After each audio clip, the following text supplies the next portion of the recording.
Welcome back, everybody. I hope you had a lovely lunch and that you are refreshed and ready for our next session because we have got a real treat for you. We're going to be hearing insights from 6 national team coaches from 6 different confederations, and I'm very proud and very privileged to share the stage this afternoon with former French player, national player and coach and TSG member. Please would you give a very warm welcome to Elisabeth Loisel.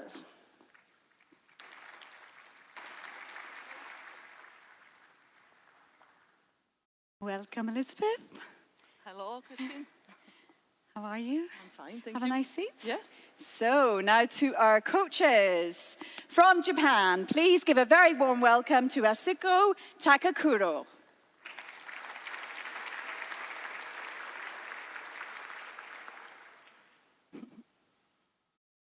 Hi, Asuko. Very nice. You could just have a seat here. Yes, This would be okay. perfect. Thank you. Okay, from South Africa, Desiree Ellis.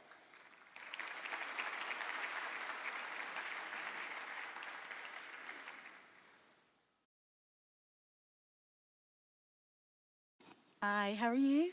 Could you just have a seat here for me? Thank you. Fantastic. From France, Corinne Diacre.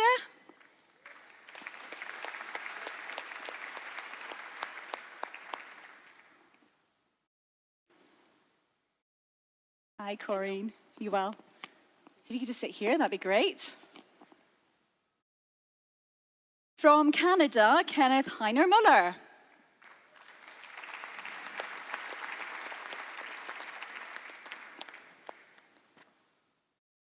Hi. You sit here? Great. From Argentina, Carlos Barello.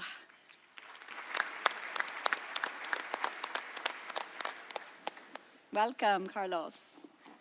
So, if you can sit here, that'd be great. Thank you. And finally, from New Zealand, Tom Sermani.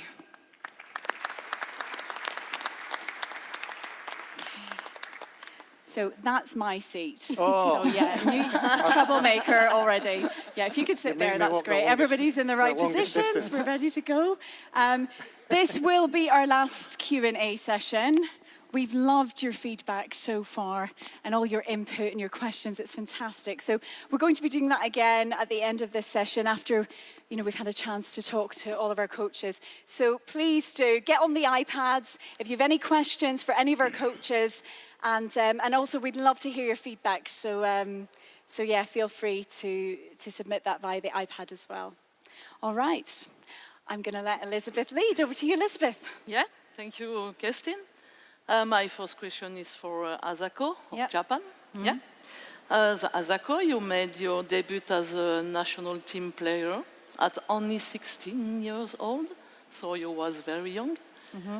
Then you started your coaching career as a woman on the 17 national team assistant coach.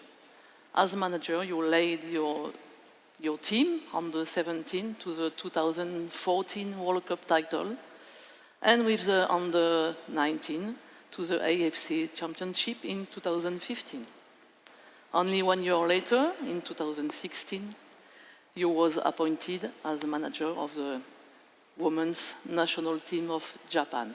So, compared to the 2015 Women's World Cup, Japan went to France with 17 World Cup debutants in the squad. So, what was your strategy behind this? Okay. First of all, my English skill is not enough to speak, but I try to. So I just selected the best player in Japan to the France. So of course, experienced player is precious and important for the team. But we have a lot of good young players. And I selected over 50 players during the current camp, and I just select the best player. So, yeah. Okay. Mm-hmm. And from, we saw good Japanese young teams in the different World Cup before, so you chose these players? Yeah. Though we have a good developing system in Japan, so really we have a lot of really good players, especially young ages.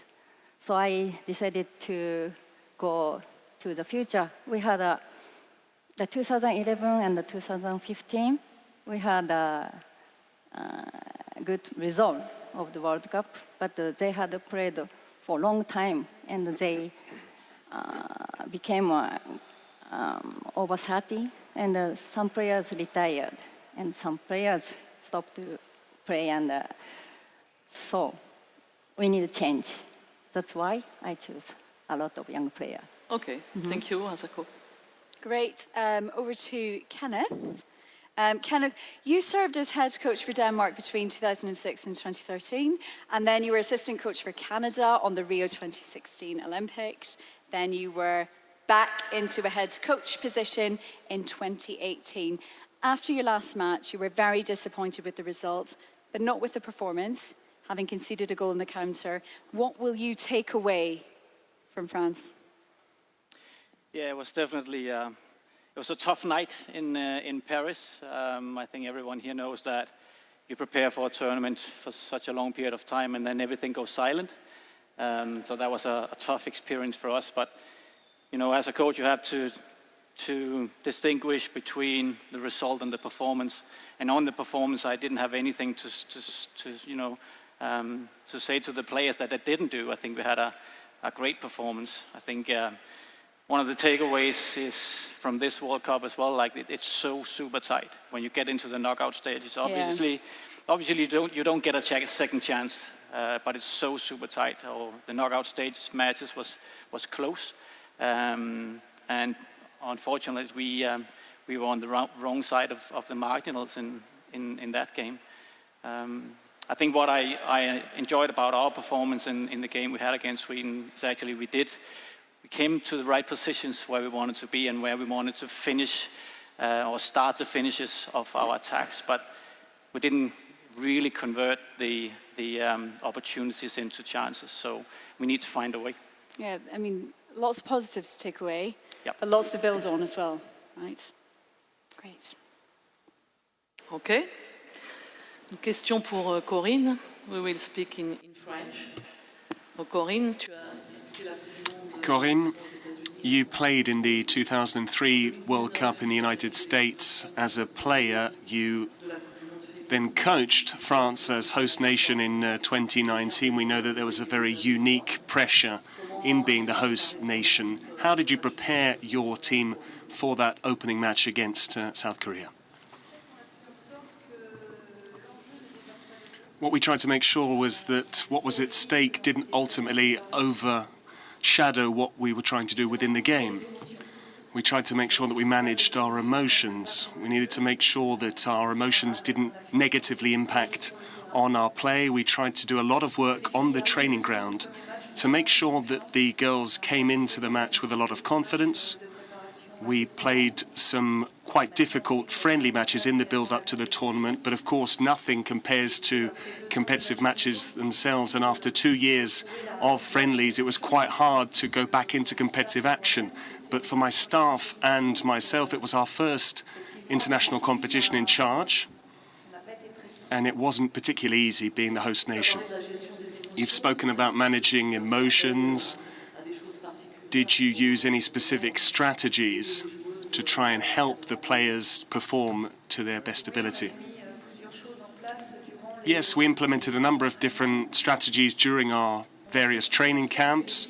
What we tried to do first and foremost was make sure that the players actually trusted one another and got on well together. Our friendly matches also allowed us to see defensive solidity, and also from an attacking perspective we did well. And apart from Germany, I think we scored in every single game that we played, so that was important for us too. Thank you. Fantastic. Okay, Carlos, you've led the Argentina women's teams to qualify at 3 Women's World Cups. 3 under-20 Women's World Cups, and their only Olympic Games in 2008. In the 2007 Women's World Cup, Argentina played England and suffered a 6-1 loss. Huge strides have been made since then. Tell us, what have you done in terms of performance to close that gap?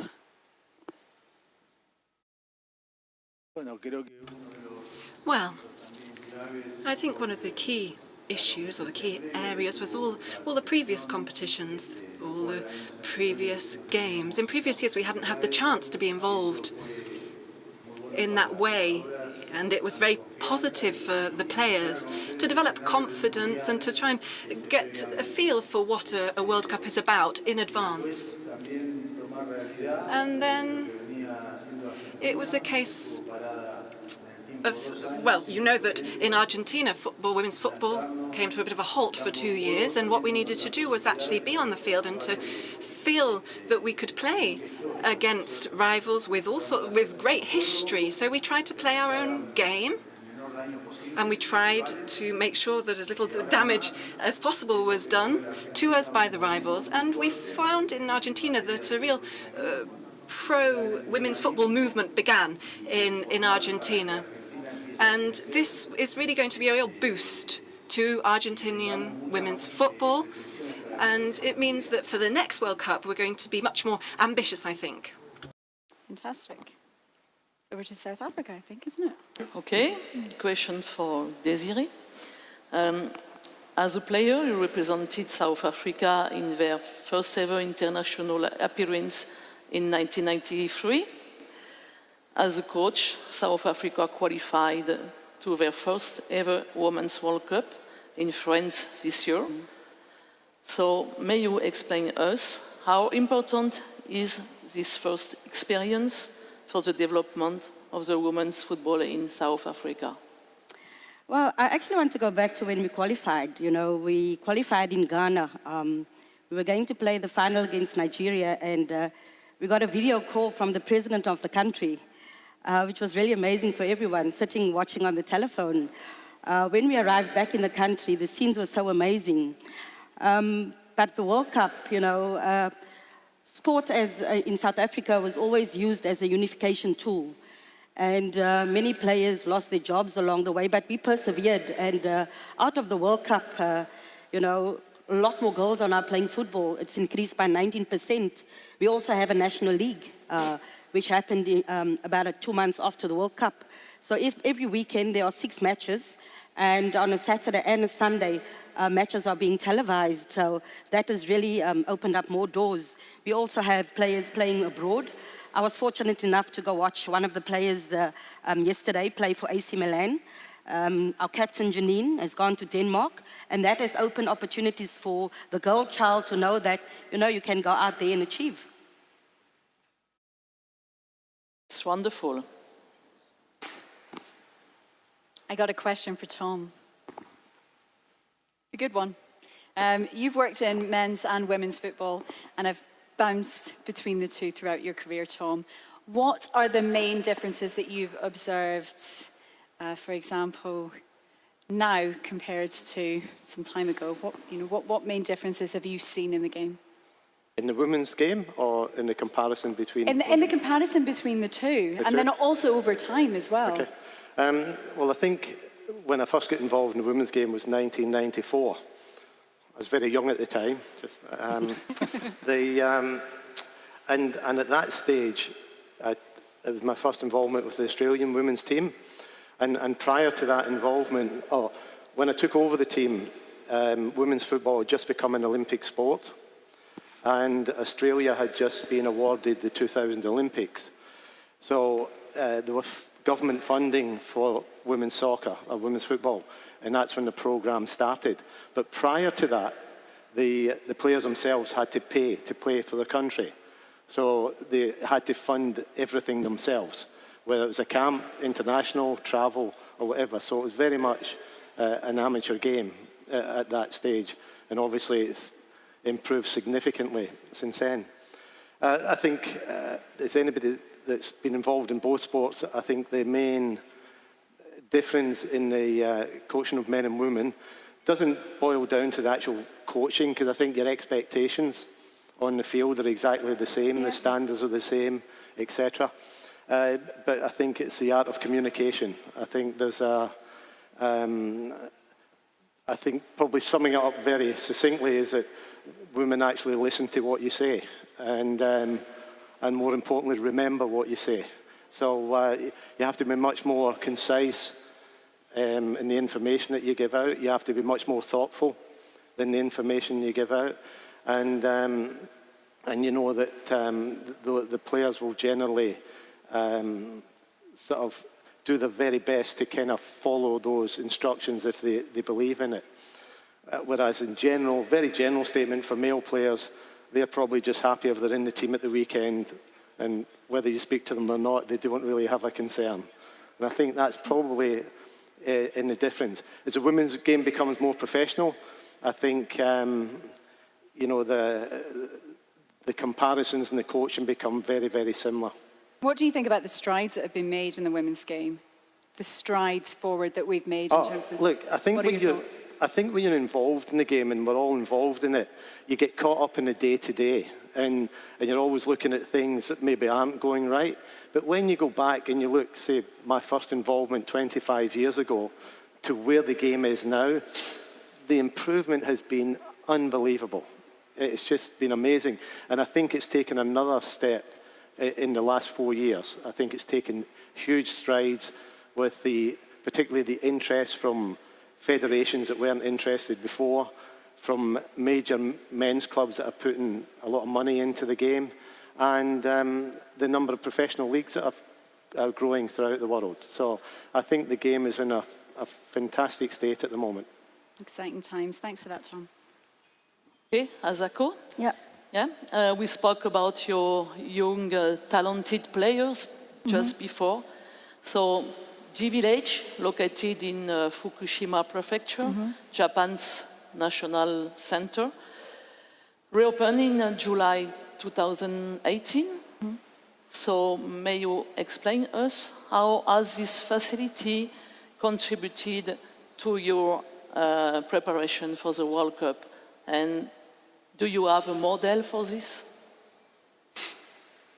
Yeah, Fukushima is my hometown, actually. So there are many friends lives in Fukushima. So now J Village was reconstructed from the disaster damage and gives great courage to the Japanese football family. So, and I expected not only good preparation or the excellent facility, but also positive message to our team given by its reconstruction. Thank you. Fantastic. Thank you for that. Kenneth, in your squad, you've got a very young core. As a senior national team coach, how important are the youth national team programs for you? Well, they're definitely important. I think, like our entire talent development structure in Canada is of significant importance. Like, we're one of the countries that do not have a national league. So some of the players experiencing under 17 or under 20 national team competition will be their first actual where they're trying to compete, and that's where they're actually, you know, finding the Canadian way we want to approach in the international games. I think it's a crucial stepping stone where we can expose them to the international game. We can measure them, you know, when they're in Toronto or Vancouver or wherever they're at. They don't know how good they are, but when they're out there competing, either in CONCACAF competitions or in FIFA competitions, they start to realize how good they are or how good they have to be to compete at that level. So it's a great measuring stick for them, but also a crucial stepping stone for us as senior women's national team coaches. Very important. Okay, Corinne? Okay, Corinne. This morning we witnessed the importance of scoring from set pieces during a match towards the end of a game. France scored 10 goals in the competition. 6 came from set pieces, 2 from corners and 2 from free kicks. Could you tell us just how important set pieces are for you, how you work on them, how you prepared your team for this, and could you be specific about the role your staff has within that setup? When we came into the job 2 years ago before the World Cup, we tried to not neglect any detail whatsoever, so clearly strategy was part and parcel of our work. It was my assistant coach that was dealing with working on set pieces. He did a lot of research and we implemented a number of different strategies which then we saw come out during our friendlies. During the World Cup, we said that we needed to overlook them even less than we had, because if we're not able to score from open play, then we might be able to ultimately break the deadlock from a corner or from a set piece. And we're fortunate that we have a big player in terms of size, and that can occasionally allow us to relieve certain situations. And we try to build something around Wendy Renard. It, of course, does take a lot of repetitions. It requires a lot of work on that, but above all, the players need to be flexible. They need to adapt to things, and they also need to take a lot of responsibility. We worked on a number of different set-piece patterns, corners and free kicks, and then based on where the opposition are, because, you know, we're not stupid by any means. Everyone analyzes, everyone keeps an eye on things, everyone analyzes a set piece or a corner based on the opposition's position. So I think we still have some work to do on that area. So you ask your players to be quite flexible and to be able to read the game. Okay, thank you. Carlos, let's talk about the group stage and the teams that progressed. What are your thoughts on them?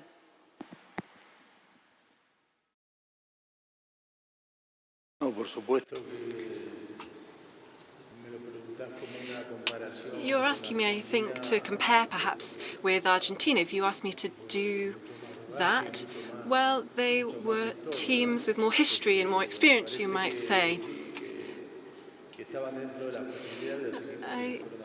Obviously, they had all sorts of advantages that made them much more able to move forward, and I think that's often down to history. Thank you. Okay, a question for Desiree. Desiree, after the draw, you was with Spain, Germany and China in the group stage. So it's interesting to know, how did you prepare your team to compete in this such a tough group? Well, at the draw, you know, you anticipate who you want to meet. And when the draw came out, I had one of the top coaches come to me and say, I'm really sorry, Desi, but it is what it is. And, you know, we went back and sat down. We were fortunate to play different types of teams to prepare us for the teams in the group stage. We played the likes of the Netherlands and Sweden, who were both different, but similarly to what we were going to face. We then went to the Cyprus Cup and played some matches there and tried different combinations, worked on different things at the Cyprus Cup, because you had quite a number of games. And then our send-off match was in Durban, and I think Sarai was there. We played Jamaica. I think it was a fantastic game. The atmosphere was great as well. And then we went off to the USA to play, you know, the world champions. That was a fantastic game for us as well, to prepare us for every eventuality. We came early to France to prepare in France and played Norway. And we won none of those games, but I felt that by playing different types of teams and those top teams, because we did not have a professional league in our country, we had a provincial league, so we needed to get the players at a certain level, both tactically and technically, and needed to get up there with our conditioning. We felt that that would prepare us for the games itself. And obviously the first game, it went according to our script, but maybe not according to the script of the commentator, as he said. but eventually the quality of Spain told. But we felt that we had done enough in preparation for our team. We did not get the results, though, that we wanted, but we were true to who we were, you know. A small team, short in stature, but tried to play the way we wanted to play, and we were really pleased with our performance. Thank you very much. Tom, as a team coming from OFC, what were the biggest challenges in terms of your preparation? Well, I think there's a couple of things. One is that we've got an advantage by qualifying through Oceania, simply because we are the strongest country in that region. And the good part of that is it means that our senior team and our underage teams qualify for World Tournaments. So that's a big bonus for us.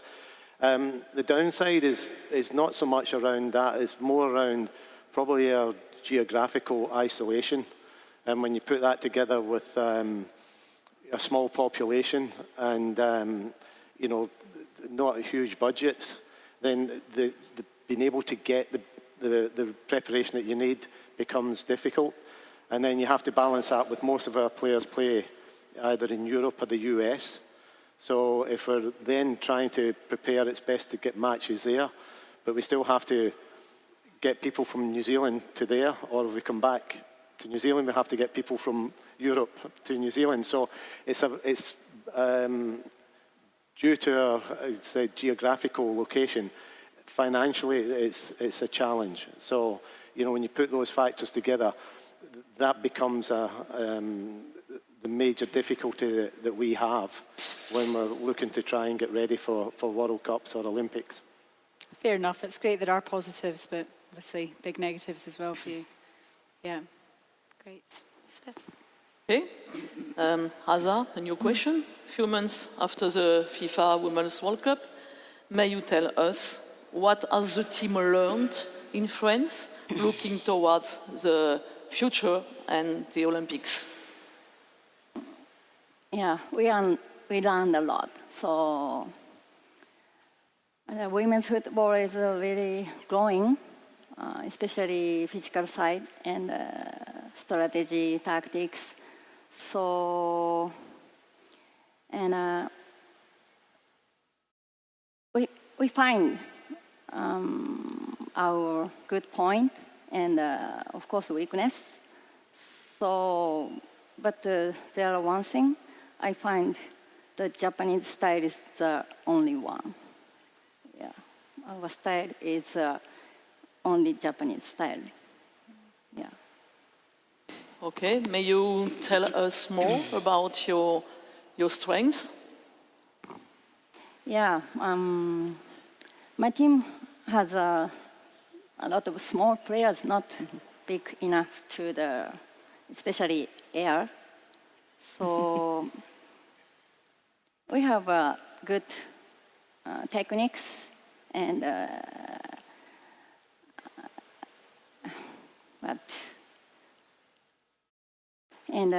we have a teamwork and we have a good endurance. So it's our good point. So it's a little bit difficult to explain my English, but we just focus on our good point to the Olympic. So and keep going to. I hope I believe my style. Yeah. With a good movement. Mm-hmm. Yeah. Yeah. Okay. Yeah. Thank you. And listen, your English is fantastic. It's much better than my Japanese. You're doing a great job. Kenneth, from Canada 2015 until now, what are your views? It's a big question. What are your views on the development of the game from a tactical point of view?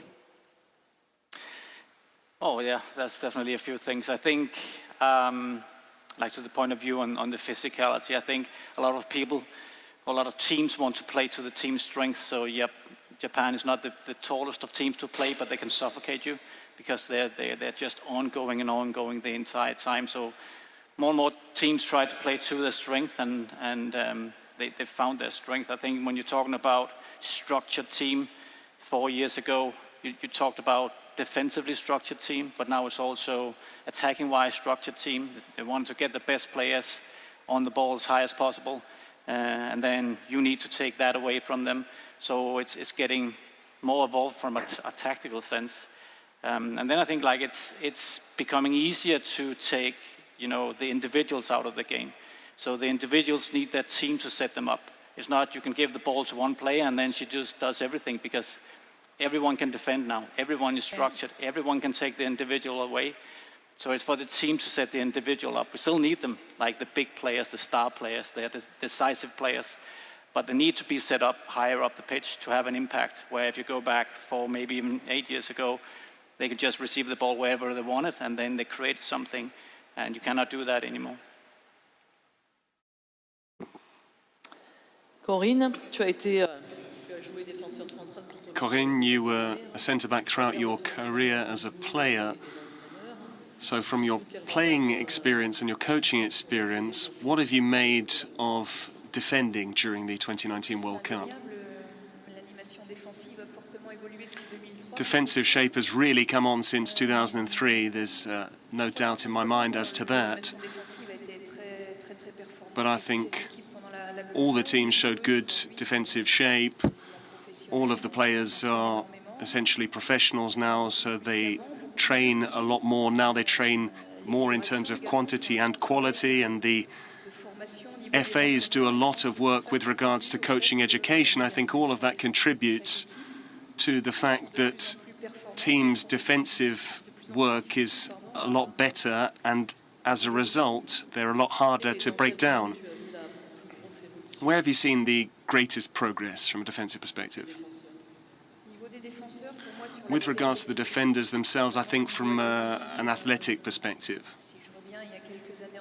If I look back a few years ago, in terms of the way we coached our players, in terms of quantity and quality of the training load, I think the girls really are at the top level now when it comes to defending. But beyond that, I think coaching education is also very important in this day and age.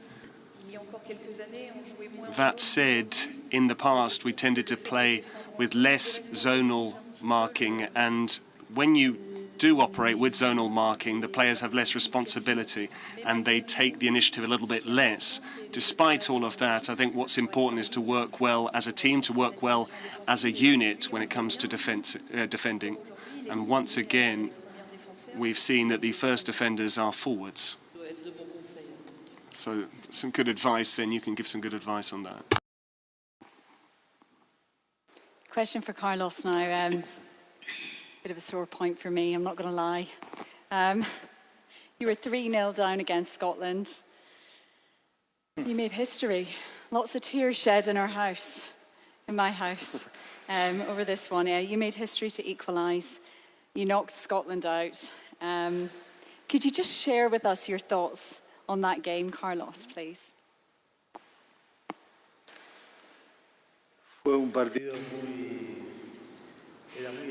It was a very special game for us because we could possibly qualify to the round of 16, first time in Argentinian history, and there were high expectations, really, and I had high expectations, and it was very intense for me, that whole game.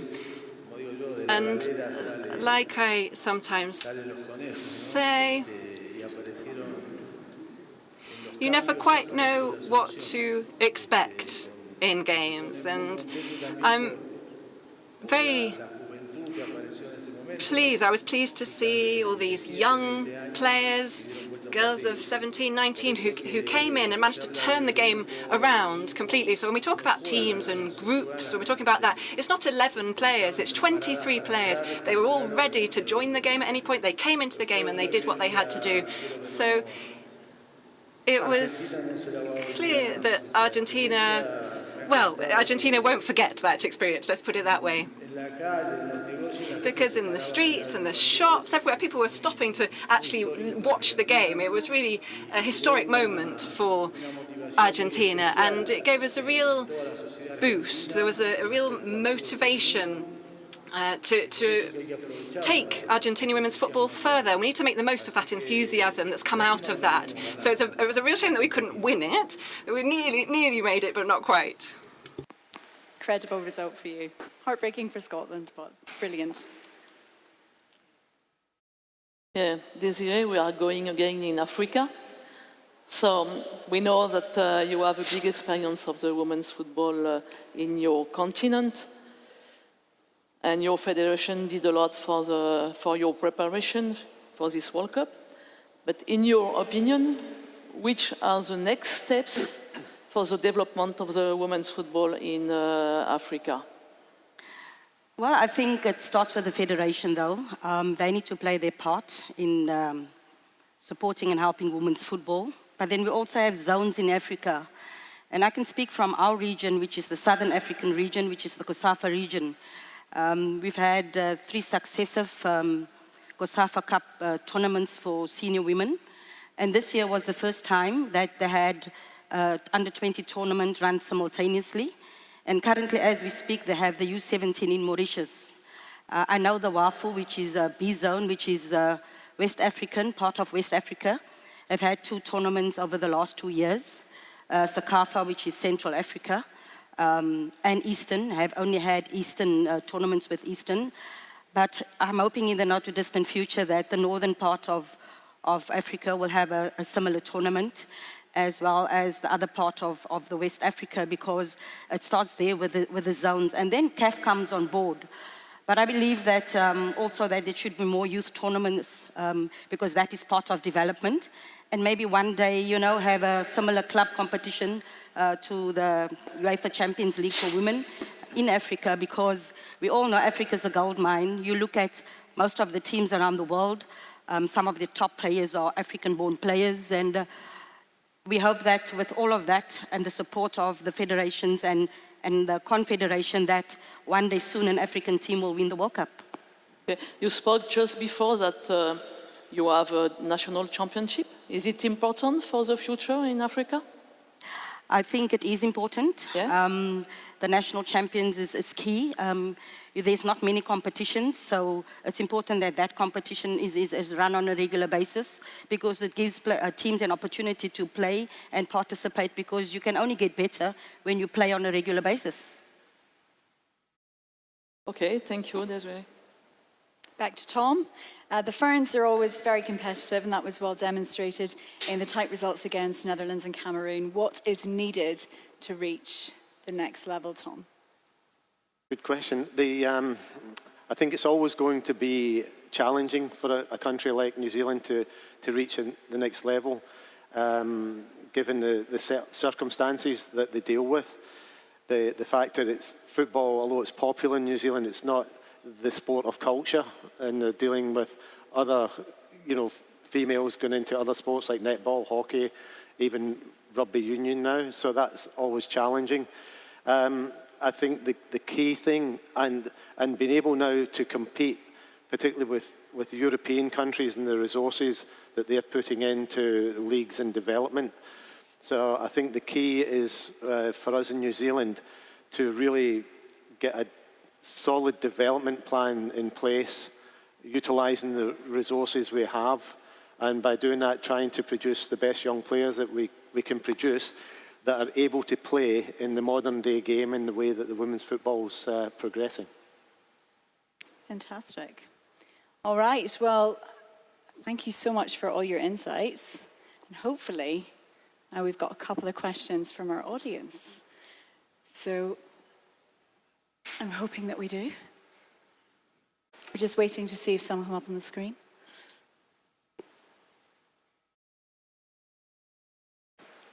Fingers crossed. I'm sure we do have lots of questions for our coaches.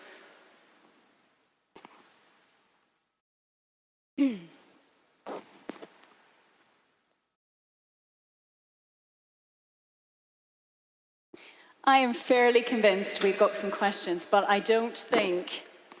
Oh, there we go. Sorry, spoke too soon. Just wanted to check. This is a question for you, Desiree. How do you relate the character of a player to the talent of a player, and what were the general characteristics of your national team players?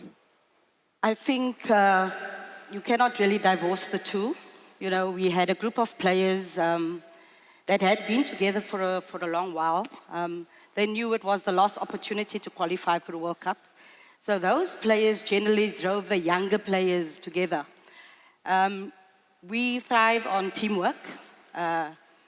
Teamwork for us is really important because we feel with teamwork, the individual will stand out.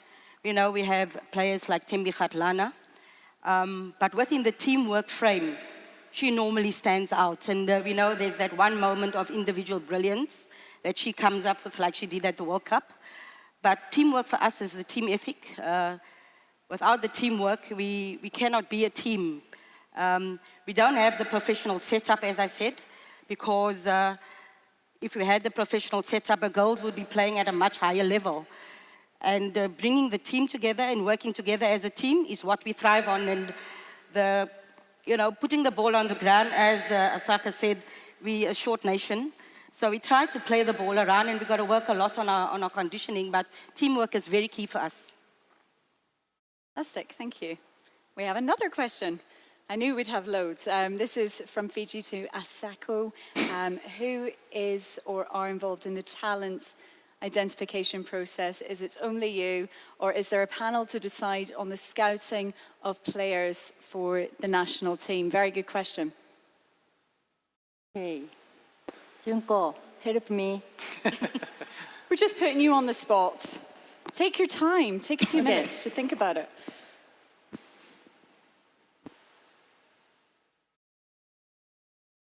You want to have a chat with somebody first? Or yeah, that's no problem. The lifeline. Here. Yeah, go near. Welcome.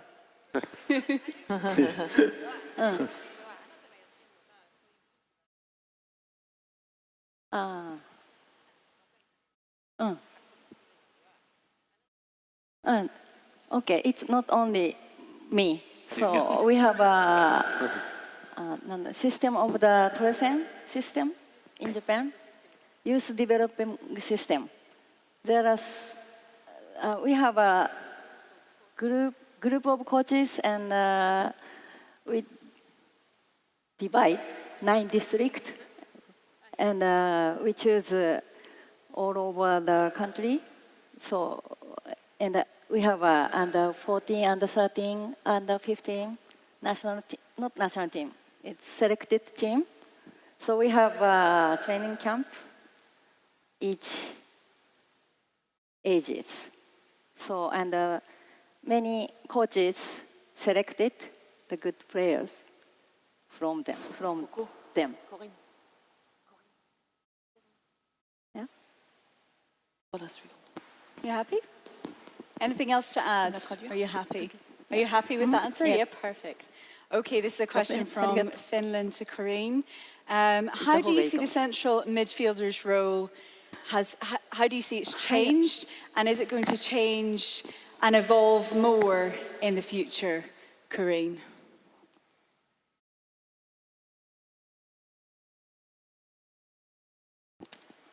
Effectivement, oui. Amandine Henry was very important to us throughout the entire tournament.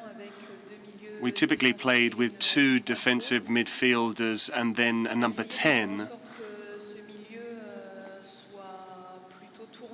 But we wanted to make sure that the players rotated around and that the midfielders had different roles and responsibilities within that area of the park.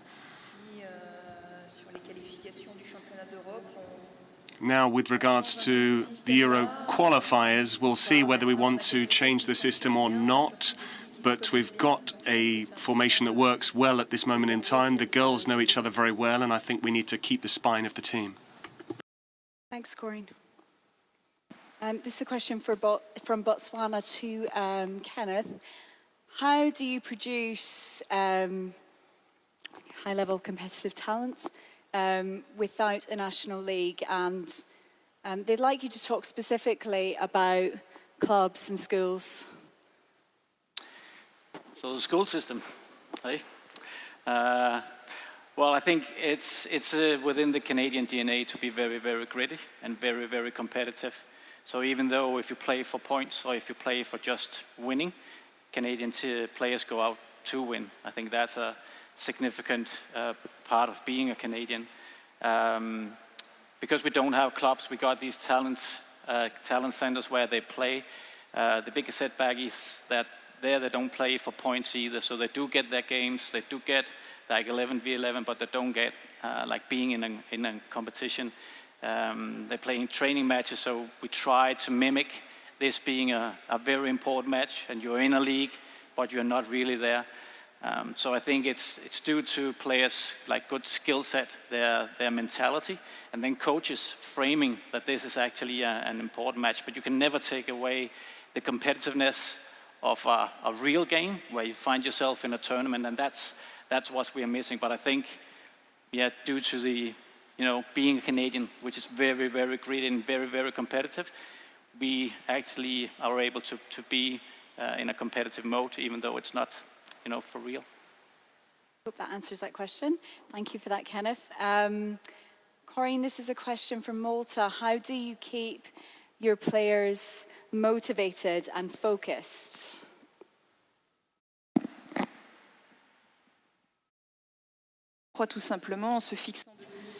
We always try and set new targets and goals. That said, the issue for us will be the fact that we won't take part in the next edition of the Olympic Games. So we'll have a fresh competition 2 years from now. But thankfully, we have the opportunity to try and qualify for the Euros this year. So we won't only have friendlies, we will have some competitive fixtures as well. And that is going to allow me to set some new targets for the players and to obviously keep their motivation and focus up so that we can ultimately qualify for Euro 2021. Thank you, Corinne. This is a question from Zambia to Desiree. Your thoughts about having the Women's World Cup every 2 years as opposed to 4 years? I think for countries in Africa, I think it will be really important for their development and get us to a level where we should be with the rest of the world. As I said, a lot of teams in Africa, countries are not that active.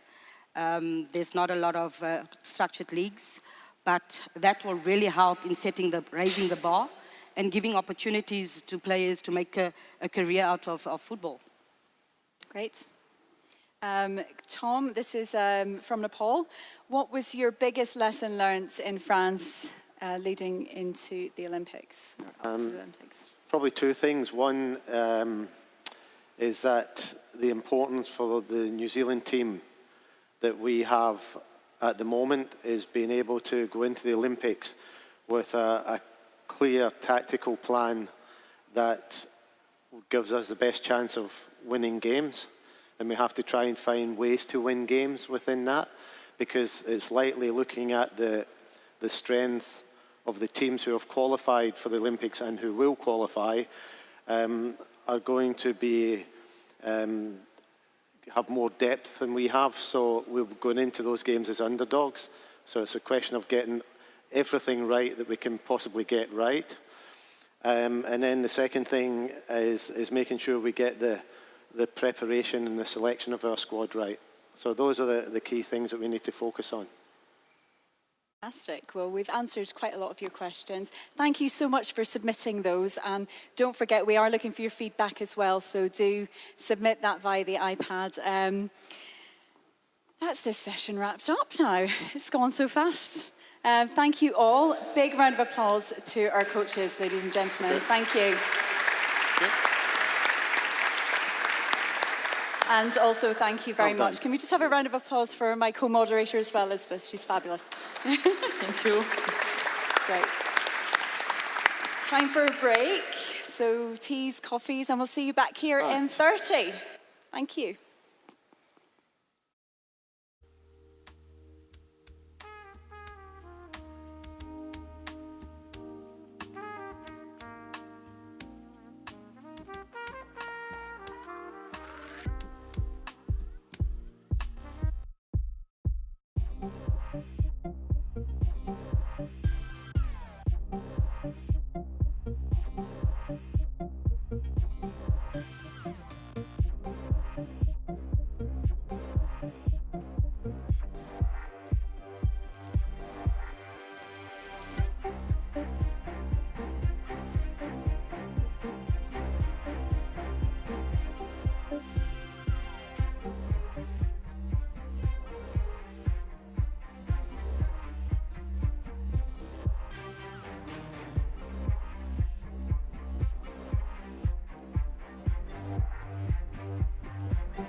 Welcome back, everyone.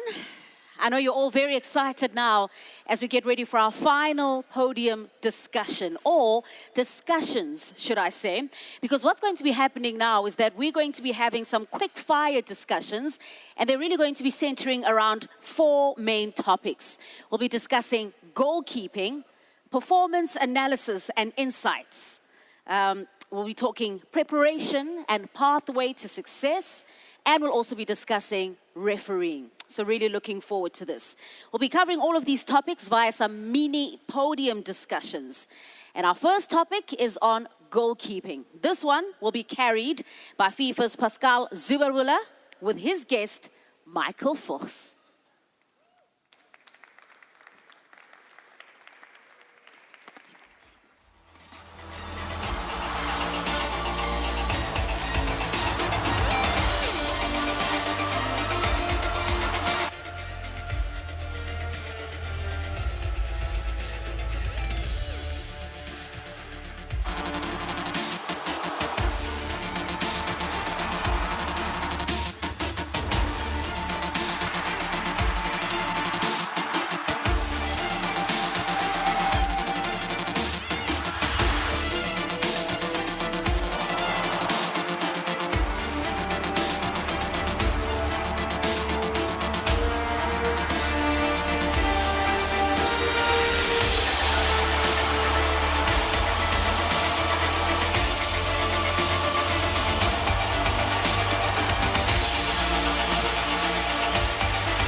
Wow, wow, wow, wow, wow. What a clip, what great saves, what great moments from the goalkeepers on this previous fantastic World Cup, Women's World Cup in France. I'm very happy to stay here in front of you. I'm very pleased to stay here in front of you to present especially this great goalkeeper World Cup. And this together with Michael Fuchs, he's the women goalkeeper coach from the German national team, and I'm very pleased to have you here, Michael, to talk a little bit about this positive World Cup. I have the feeling this morning already in the session that everybody is waiting for this goalkeeping session, yeah? Nadine especially, yeah? You mentioned me many times, April also. That's fantastic, and I'm really, really looking forward to do this here in a short time. I would love to talk even longer, 2 hours at least, but we don't have this time. First of all, Michael, my question to you, how do you see this World Cup in perspective of the goalkeepers, and how you see the current level of the goalkeepers at the moment right now? First of all, it's a pleasure for me to be here, and hello to everybody. And looking at the intro video, it was the first video I saw where it was just about saves. not about goals, but saves, and that is great for me as a goalkeeper coach. And I think, again, looking at the video, we have to say that goalkeeping has developed enormously. I've worked for the German Federation since 2007, and since that time it's just, well, great. It was great at the tournament. I think it might be due to better goalkeeper training situations, meaning goalkeeper training as individual training, maybe some programs, FIFA programs to further goalkeeping, study groups from the UEFA, and not at least goalkeeper training courses. Yeah, you mentioned right. There are a lot of things happen for the goalkeeper. And the goalkeeper position is the most versatile position ever on the football field. And this is fantastic for us goalkeeper coaches to train with, because there is always something new coming, even if the new rules are coming in. But that's why it's the goalkeeper position so important. And yourself, you know it, how important is it and how great is it for yourself to know my goalkeeper, she is fantastic. Yeah, this is clear. The head coaches, they expect a lot from their goalkeepers. Yeah, that's absolutely true. I can say that from the head coaches I had, no matter if it was in the women's area or men's area. But I think that mostly in the round of the last 16, goalkeeping was at a very high standard, very high level, no matter if it came to goal defending or room defending or just offensive play, meaning building the game with exact passing. Yeah, you mentioned this straight away, to build the game. And let's start straight in, go in the first topic. What it was fantastic to see how the goalkeepers from the different national teams are starting from behind to play with one touch, with two touch, playing from behind to create something productive in the game. And for this, we've chosen 3 clips with short pass, time on ball, one touch pass. And we start straight away with the first clip. That was the game France against Norway.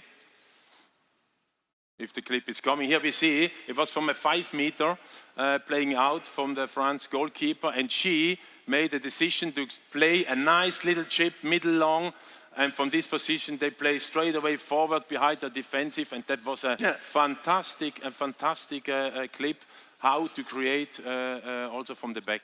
Yeah, but then look again, look at the Norwegian goalie. She was ready for the long pass, and she really waited for it. She was wide awake, and so she could get the pass before the French. Yeah, correct. Attacker. On the other side, you see the 5-meter they're starting, and they end up straight in the other box. But that was great play from the French team. If we go straight to the second clip, it was a fantastic game for me. It was Japan against Netherlands, and you see here. Netherlands is attacking, the ball comes in the deep, and here you see the defender shows the goalkeeper, hey, stay please in the box, I play to you, and now you see the pressure from Netherlands. It was impressive, but even more impressive was how Japan played here and tried to search solutions between the line, and that was fantastic in this game, and it was not only one time happen, it was happened many times in this game. I think you saw this game also. Yes, we watched the game in the stadium before our quarterfinals, and I watched the game together with my goalies, and we were all just, that's unbelievable. They just play football. Yeah. And everybody. Mention you from Germany, you are also, with your keepers, you are playing a lot. Your keepers, they have almost 40 to 50 passing in one game, what is a very high number. Yes, but the understanding of goalie and the team, it's just nothing that happens from today to tomorrow. It's Absolutely. Just a lot of time to build it up. We were talking later after this, you need the confidence between goalkeeper and defender. This is something very important now, what we mentioned after. On the third clip, we have a clip here chosen where you see Australia plays back to her goalkeeper, and she could play the ball long with one touch, but they're searching solution to play vertical out. And this is fantastic. Easy, it looks very easy, but the goalkeeper, she needs still to see the situation and to have the trust to their player to play the ball vertical out. Yeah, but that's one thing, because we have head coaches here today. the goalkeepers need solutions. They need players they can play the ball to. So that's the main aspect as well. Correct. If we go straight here to the stats from this short passing, we are talking from 0 to 17 meter. You see here a massive increase. You see on the 2011 on the left side is 15%, 16% the short passes, and now we are on 26%. That shows me that the goalkeepers are much more variable to play out from the back. It's not always the right solution, don't understand me wrong. But if you have this available, that your goalkeeper can also play out of the back, as you mentioned with the defender, it makes a massive add in your game. And especially for the opponent, it's not so easy to defend then, if the goalkeeper can make many different situation handling. Here you see the one-touch passes also here from 2019. It's 2.4 times per game. You are playing the one-touch passing. Shows also that the goalkeepers are much more sure in their game. It shows me clear that they don't need 3 touches or 4 touches or something like this. No, they play one touch next to their players, and on the right side you see the one-touch success. It's always important that the ball isn't passing out, also coming to the players, and this is also a great success in this situation. Germany is famous to build very good goalkeepers. Since many years, over 10 years, you are working for the DFB. You won in 2007 already the World Cup, what is fantastic, and have many, many successful situations in your career. But the goalkeeping today changed also a lot. We are clear, and the goalkeeper position is the most versatile position ever on the football field. What we have to train with our goalkeepers is so in different situations happen, to read the game, to play high, to play out from the back. The head coach's expectations is always more and more. My goalkeeper needs to handle this situation easy. You have to play long in this situation. You have to keep the ball longer, or you have to save. But we talk about save later also. This is a very difficult situation also for us goalkeeper to handle, or better, it is fantastic, exciting situation for us goalkeeper to handle, especially to play out from the back. You need to play left and right feet. April, you mentioned this morning, yeah? Both feet, yeah? I hope the players also outside, they play left and right feet very good. Huh? But this is a point what is clear. Goalkeeping today, you need to be both feet. Huh? How you train, Michael, this situation, this game understanding to play from the back out? Well, I think the crucial aspect is to start at a very young age, to teach the basics at a young age. And we say that we try to develop like kind of a toolbox for young goalies with techniques in goal defending, so shot stopping, in crosses, room defending, and in offensive play as well. And as you said, you need to have a right foot, a left foot, all that stuff. And then after that, it's more a focus on relationships, I say, between goalkeeper and goalkeeper coach. So in this relationship, personalities build up, and the techniques, as I said, so foot techniques and all that stuff. And then the relationship between goalkeeper and the team, which means the goalkeeper can apply the learned techniques in the game situation with the team, and she can interact with the team. And then the last point is, and to me now, with good goalies, the most important point is to the relationship between the goalkeeper coach and the head coach. Because if this relationship doesn't work, if they don't work together, working together means analyzing matches and analyzing the game football in itself, and then planning the training afterwards together. So the goalkeeper trainer, so the head coach has to say, I want to have this and that. And the goalkeeper coach can say, yes, I can tell my goalie and we will work together on it. Let me take a word from your side. The collaboration between goalkeeper coach and head coach, it's crucial in the modern football, like you mentioned this. But how you personally coming closer to your head coach? Are you going to the door and knock there and tell, listen, I need today 11 players and I want to train with my goalkeeper to playing out from the back, or how you do this? Actually, I'm very lucky because my head coach is very open right now. And in Germany, we have the situation that we try to put this idea into trainer courses, like trainer courses for head coaches and trainer courses for goalkeeper coaches. So we want to have the goalkeeper coach as a specialist in the trainer team with clearly defined jobs, and one of them is to teach, to coach the goalkeeper, and maybe also to coach the last four or the defense. Yeah, the collaboration between the goalkeeper coach and the head coach. Please, in the modern football today, you head coaches let or give your goalkeeper coaches more responsibility. Don't push them on the side, go with your 3 or 4 keepers on the other field over there, and I will give you a whistle, and if I need 1 or 2 goalkeepers, no. Bring them together and create together the training session also, what means for a goalkeeper to be more involved in the team training. They need to work together, they need to feel each other, the defense need to feel where my goalkeeper is staying, and this is a very, very important point. Yeah? Sometimes also the goalkeeper coaches, they receive now the responsibility to defend set plays.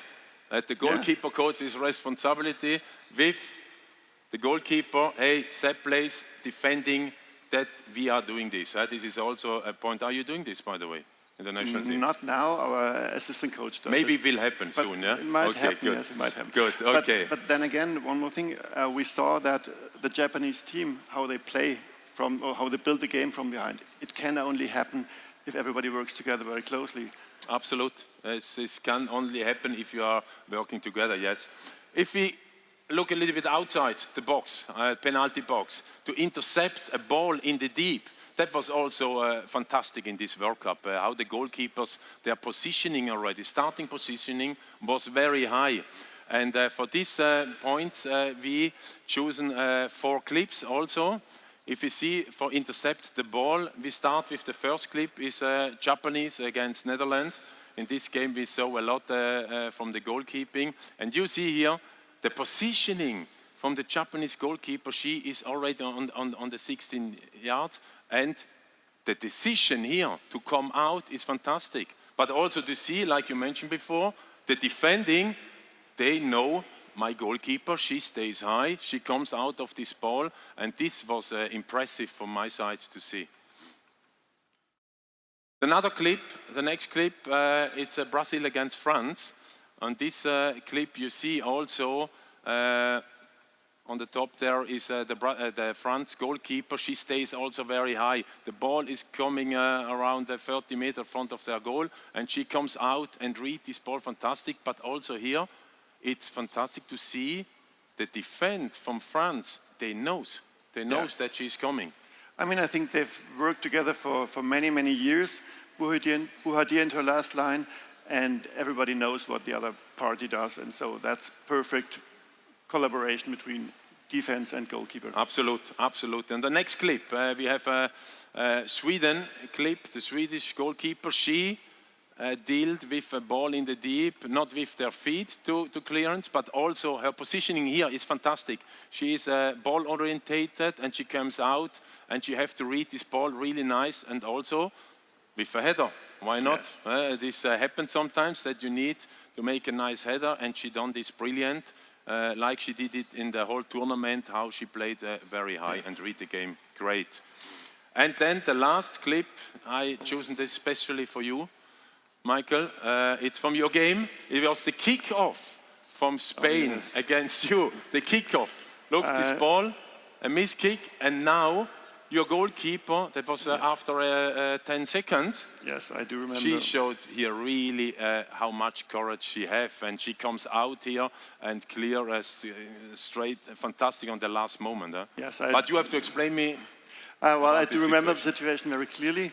We tried a kind of a trick for the kickoff, but as you could see, it didn't work really, and we were really glad that Almut was wide awake and out there, courageous and saved the ball. ball. But she was ready, eh? She was ready from the first moment on. It was a great example from your goalkeeping, how she dealt it in this situation also.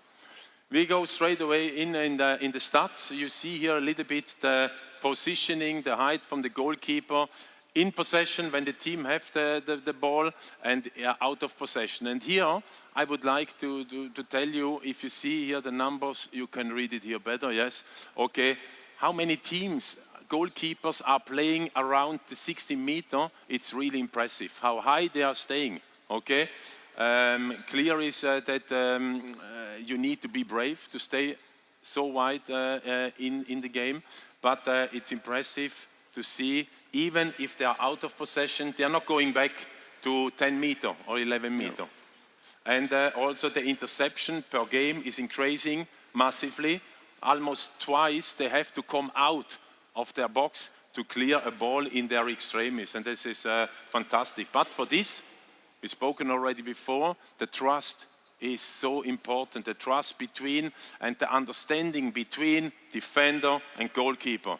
It's crucial. Absolutely. But this situation now, are you taking your goalkeepers and go on a free field and you kick the ball from the middle line and they are running out, or how you can train then this situation? In my early years as a goalkeeper coach, I tried to invent or develop exercises to do it in goalkeeper training, but it's impossible. So you can only train it with a team, and that's the only way to do it.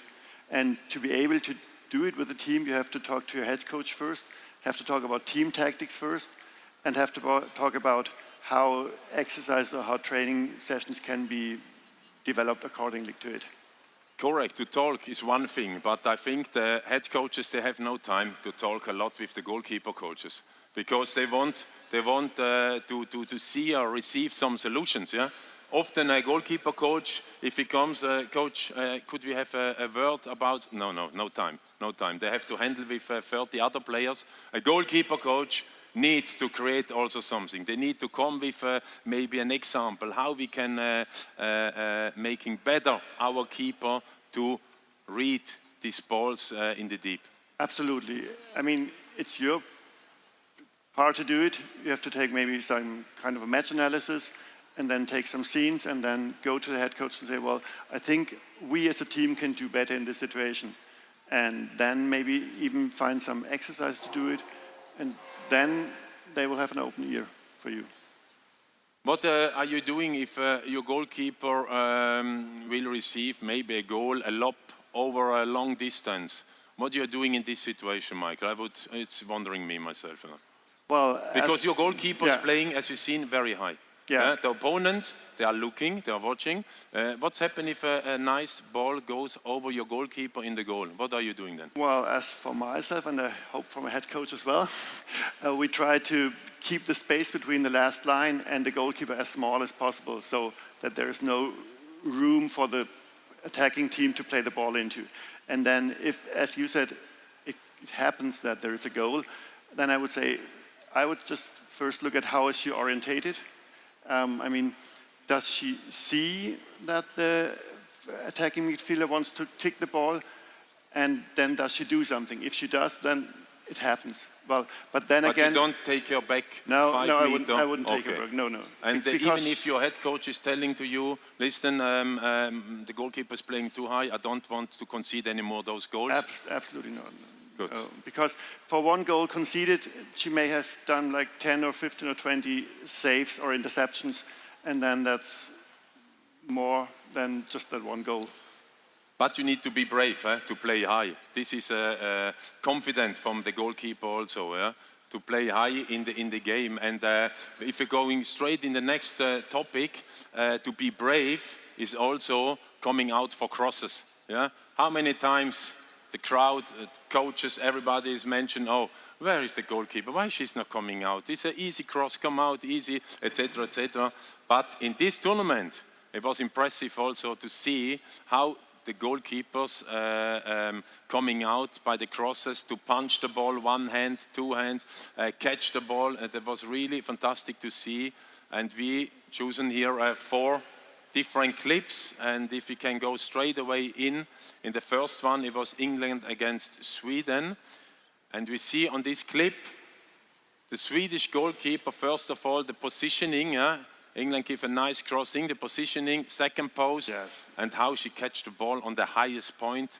It was fantastic. Very good positioning, very good orientation. And then she doesn't even have to jump that high because she's just the timing. The perfect it's timing. Everything about the timing. Yeah. On the second clip, if you see this is Chile against Sweden, and here you see that Chile goalkeeper, she is covered from players around, and it's clear the decision making, Michael, was brilliant. Decision making to punch the ball is absolutely correct. It's a very difficult punch because it's so close around her. She can't attack the ball because the ball comes straight to her. And I think the punching technique is a very difficult technique. And but you can train this. You can train it, but you have to train it. Yes, you can train it. But she did it perfectly well. What about the next clip? Spain against USA, a free kick from Spain. You see the line, the high line from the USA, and you see the goalkeeper, she stays fantastic high in the game. And this is courage to go in this fight. She comes out on 10 meters. What was so impressive to see, 10 meters out, straight line, reads the ball in the right moment. But this is not coming only if you have dummies on the football field. No way. Yeah? No way.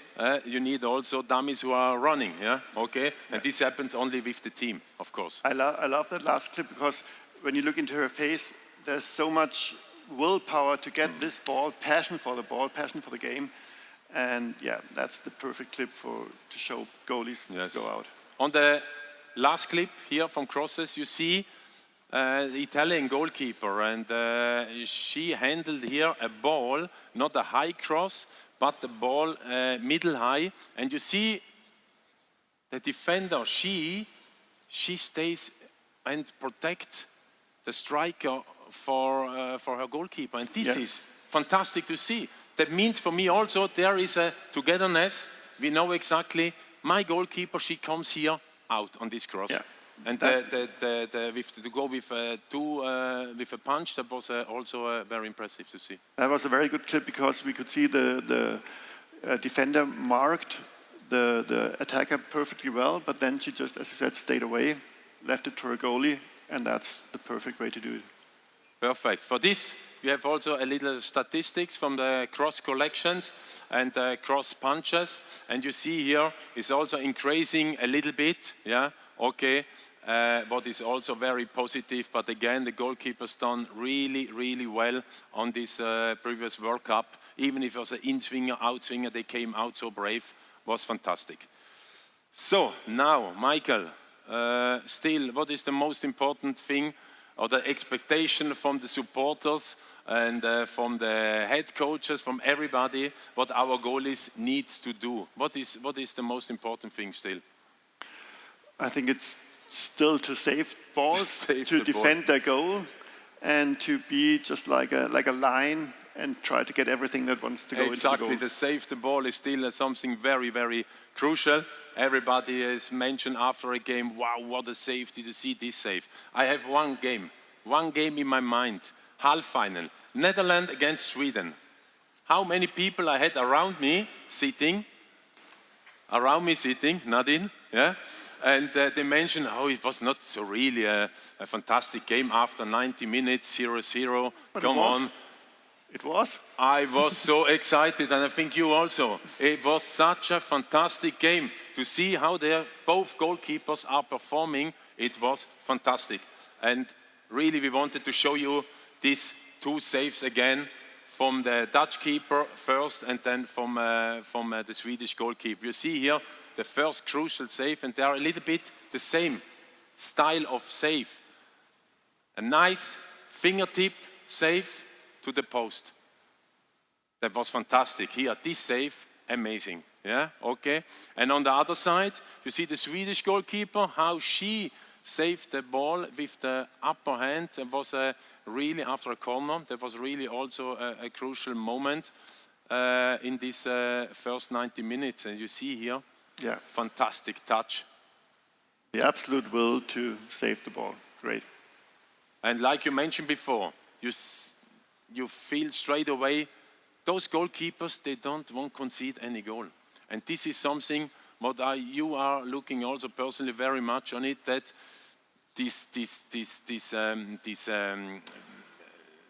I don't want to concede today any goal. I don't find the word now straight away, but to have a clean sheet, this is something what you can bring in also in the daily training to the goalkeepers, or not? Absolutely, yes. But that's something we've talked about at the DFB for a long time, because we see in men's and women's department, we see goalies who don't have that passion, who say, well, just goal conceded in training, goal conceded, well, let's go for the next ball. But no, a goal conceded cannot be. That's just, yeah. Correct. The statistic from the save percentage on this World Cup, it was impressive.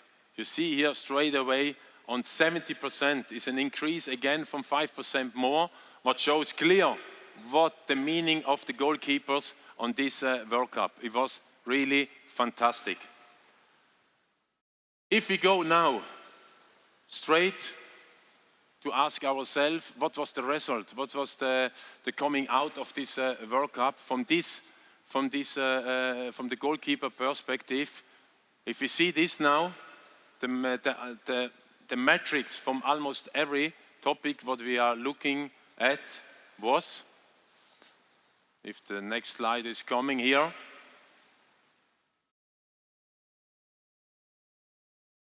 fantastic. You see almost everything is green. Yeah?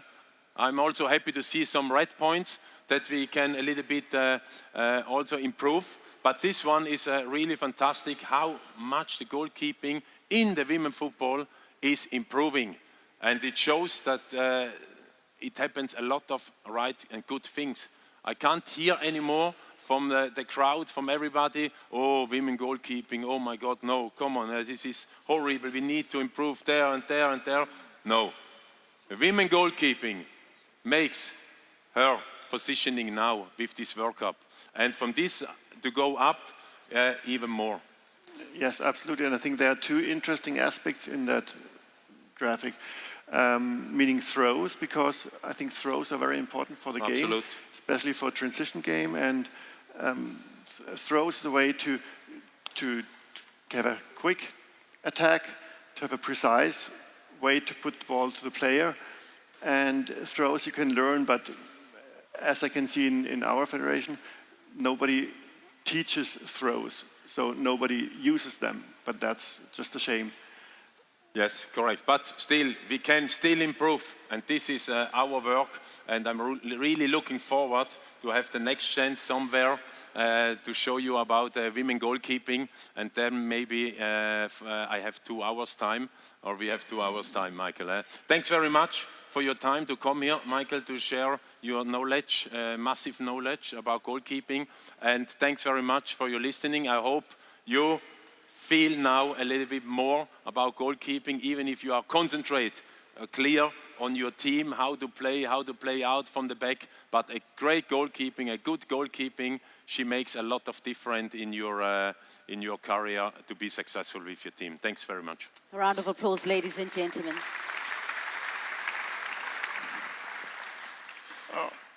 Job very well done. Thank you, Pascal. Thank you, Michael, for taking us through that. And quite right, there was a lot of interest when it came to the goalkeeping aspect at the FIFA Women's World Cup. We now move on to our next topic. And a reminder as well that you can get an opportunity to maybe pose any questions that you might have. The iPads are still operational, so we might have a moment or two to take a question after this particular session. And we're going to now cover our next topic, and it's one that's becoming increasingly important when it comes to the preparation and success of any team: performance analysis and insights. We've got FIFA's Chris Loxton coming back on stage, leading this discussion, and he'll do so with Alex Scott as well as Kate Cohen.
Okay, well, good afternoon.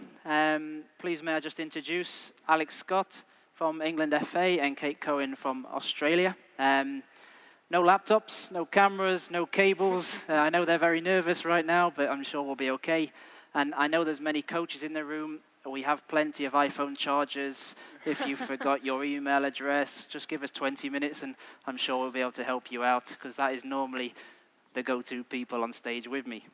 So, performance analysis is a hugely growing area. The fact that we actually just have 3 analysts being given the stage today in front of some fantastic and fabulous coaches here, I think it just shows how important this discipline is to supporting the coaches that we have in domestic football and also in international football. So I think it'd be really great to start just to understand actually, how does somebody become an analyst? How do you actually arrive to working with a national team like Alec and Kate do? So Alec, do you want to start? Yeah. Well, firstly, just thank you very much again for the invitation and be able to speak on behalf of the analysis community. I think to begin with, mine started about 10, 11 years ago. It was through university. I took a program that allowed me to specialize in professional football in a sort of a multidisciplinary fashion. And yeah, I found myself being offered an opportunity to work with a Premier League club doing a PhD full-time, so furthering academically, but also a real insight into what it looks like in the football industry. And from there, and for the last 6 years now with the FA, working with both the men's and the women's pathway. Fantastic. And I know, Kate, you had a slightly different route into your current role, but just give us an idea of how you actually ended up with the Australian national team as you are now. Yeah, so I was involved in a professional boys academy in Australia as a coach for 3 years. And then through that, there was an opportunity through a FIFA female coach mentor program. And then through that program, there was a professional development opportunity to get involved with one of our youth national teams in an analysis role. So I put my hand up for that, having never used Sports Code or any of the software before. And then through that last 3 years, that's evolved to where I'm now with the senior women's team with Australia. Ah, great. And I think what would be really interesting is, because I'm sure we have many nations here today that actually have analysts embedded within their backroom staff, but we've probably also got some nations where they don't have analysts, but maybe they're looking to. So can you just give us an insight, and maybe we'll start with you, Alec, in how your role just fits into the coaching process, and how do you actually have an impact in the team? And I just know that both of your managers are here today, so no pressure, but a good answer would be great. Yeah, well, with that, obviously, we're very lucky in terms of what we have with the senior women. We've got a coaching staff that's really open and allows us to collaborate with them really closely in terms of understanding from a style of play, from the principles, and work very closely in terms of how we're able to support that. I think as a cultural shift that we're trying to approach analysis across the England teams and the FA, we are trying to sort of provide a different perspective, trying to provide a different lens, trying to add a level of objectivity to performance. So the idea around measurement, or the idea of being able to support with evidence of footage or data, if it helps inform and if it helps make a better decision, that's ultimately what we're trying to do. Great. And Kate? Yeah, I think the support of the coaches and the coaching staff by providing those insights through data and video, that's probably the primary function of an analyst within that team environment. And then more broadly with the role with the federation, it's also sharing those insights, whether it be with coach education departments or with our youth national teams, to make sure that there's a trickle down of information and insights to really share that development and knowledge with our teams. Fantastic. So we're here today because of the Women's World Cup, and you were both analysts at the Women's World Cup. It'd be great just to understand, like, how did you actually prepare for that tournament? Actually, you were both maybe fortunate that you were playing European teams in your first game. I know, Kate, you had Italy in your first game. So obviously we're going to cover in the next session just preparation to the tournament, but from an analysis perspective, what went into preparing for that first game and preparing for the tournament as a whole? Well, essentially, as soon as that draw was confirmed and we knew what our group opponents, who they were going to be, then we began doing our opposition analysis. And using Italy as the example, we looked at 8 of their last matches leading into the World Cup, and it was a mixture of gaining access to the wide-angle tactical footage where we could, and then also using some broadcast feeds if we couldn't get access to the tactical vision.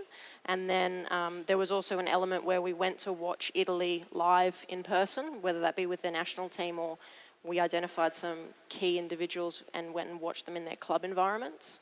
So there was a huge element of, preparing for that first match of the World Cup by looking and analysing Italy, and then we would break that down into in possession, out of possession, transition moments, set pieces, to make sure that we had a really good in-depth understanding of what our opponents would do for that first game. Great. And Alec, you said to me earlier that actually England qualified quite early for the tournament. How did that change your preparation then? What did that enable you to do?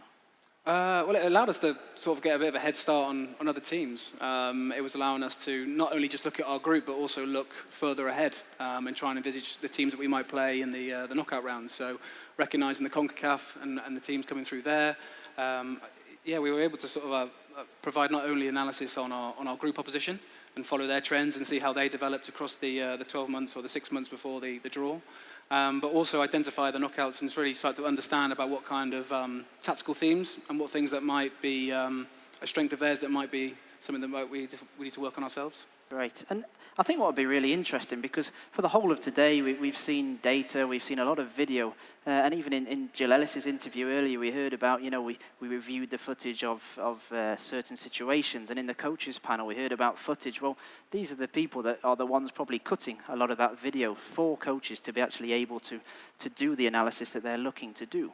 I think what would be really interesting is just for you to give me, Alec, an idea of how does data and video fit into that preparation then? So how do you actually use it in terms of identifying certain elements of teams that you're about to play against?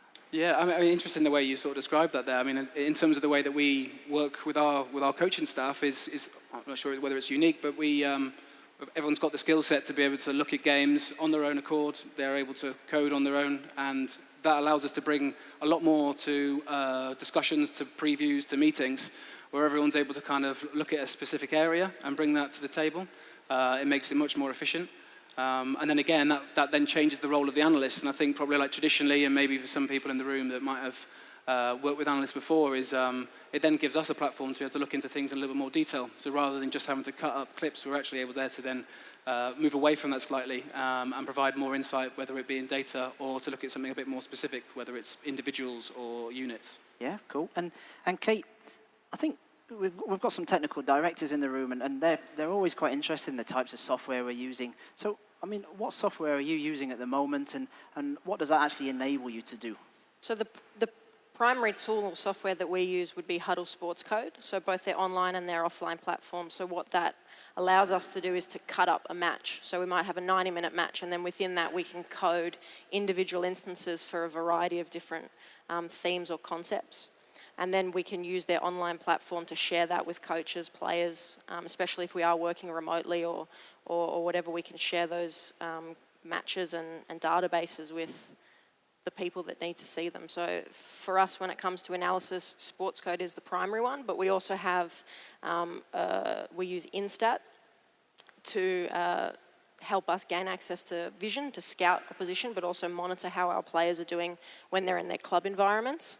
And then we also have some different platforms in terms of communication devices now that we can have communication from the bench to the stands. And then we also use Huddle Replay app as well to allow us to have live tactical feed on the bench as well. So it's quite interesting because I've actually got a slide that just will show some of the technology that was put in place at the Women's World Cup.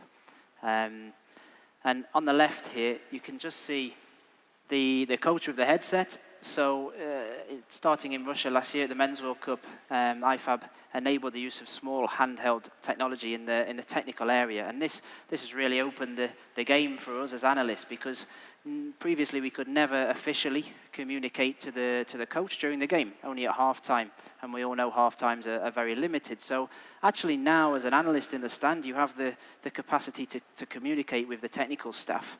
In the middle here, we see the tracking cameras. So in the Women's World Cup, we had both tracking, which gives us the X-Y coordinate of every player on the field, 25 times a second. So it's an incredibly huge data set. And on the left-hand side, or your right, we can see an iPad. So for those of you that weren't at the World Cup, the analysts in the stand, FIFA actually put in place a technology that allowed them to clip certain events, could be goals, could be anything, and then actually send that video down to the iPad so that the technical staff on the side of the pitch could actually review situations.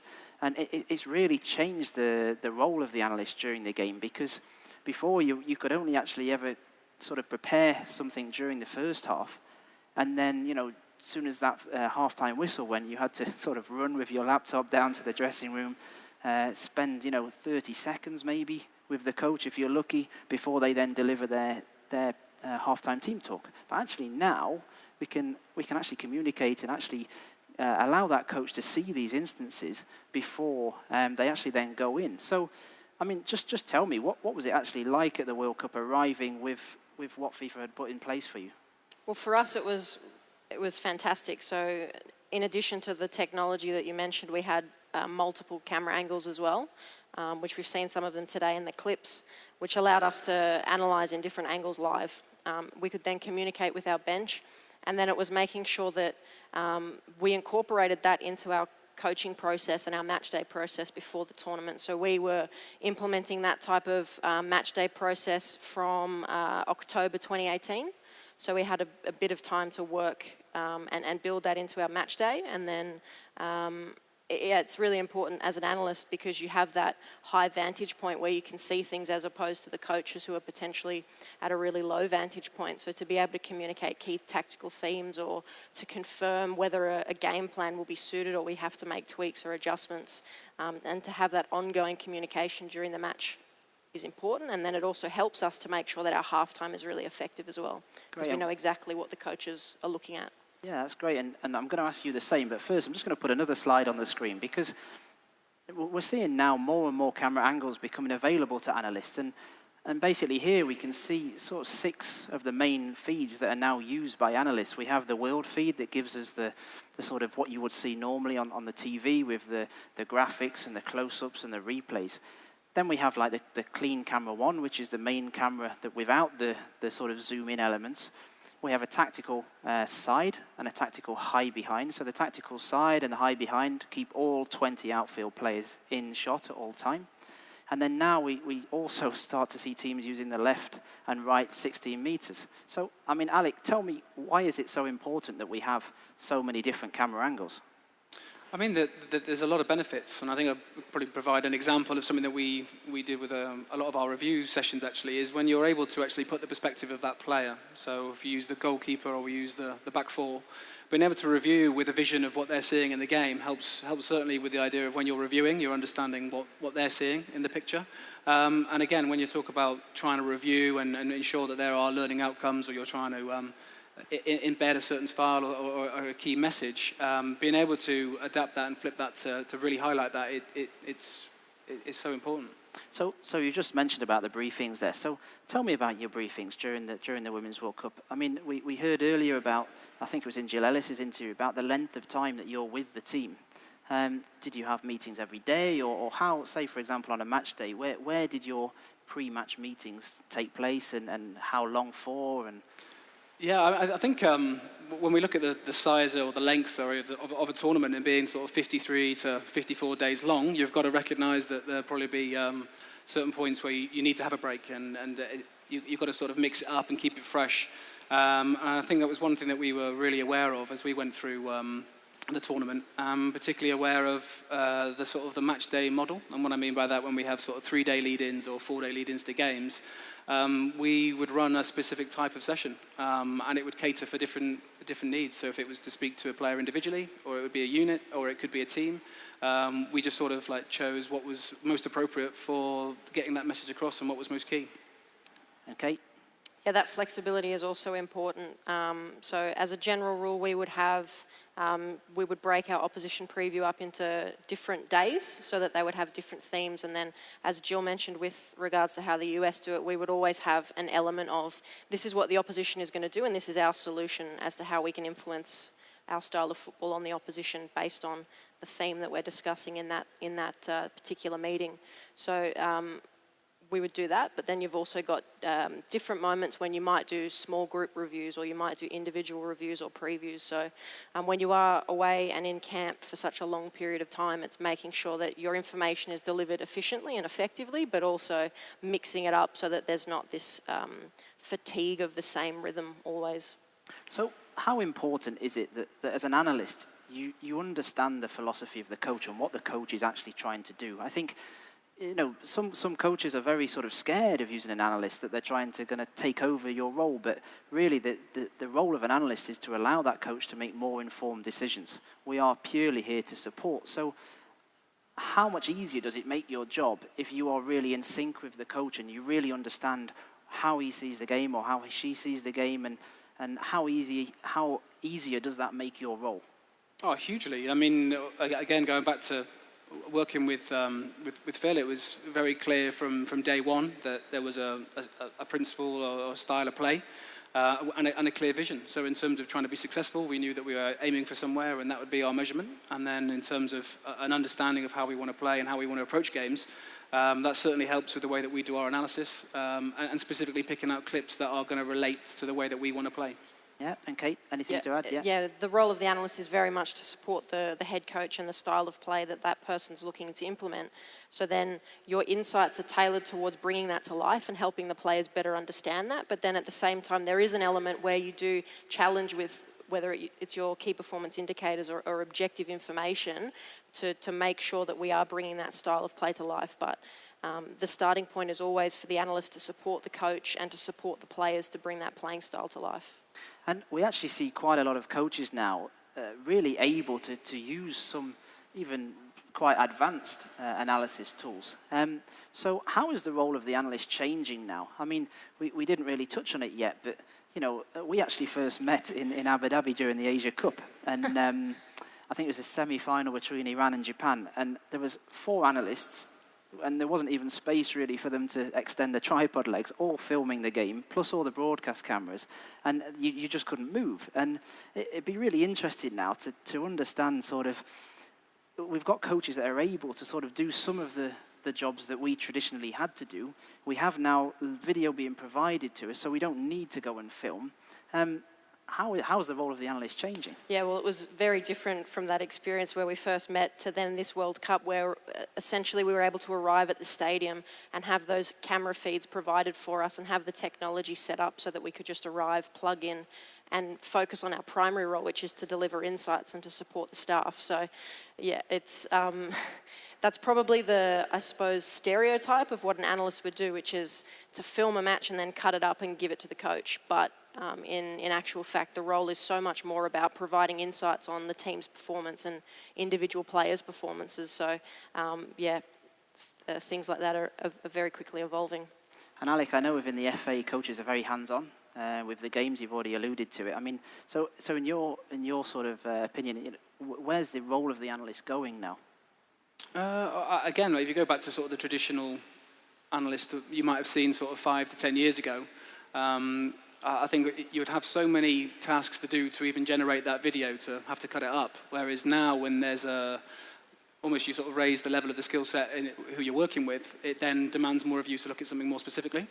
And I think that's probably where analysis in our environment is taking it, is that with a better complement of skills, you're being asked of more specific questions and you're able to spend more time on providing, again, that different perspective, that different lens to making those decisions. Fantastic.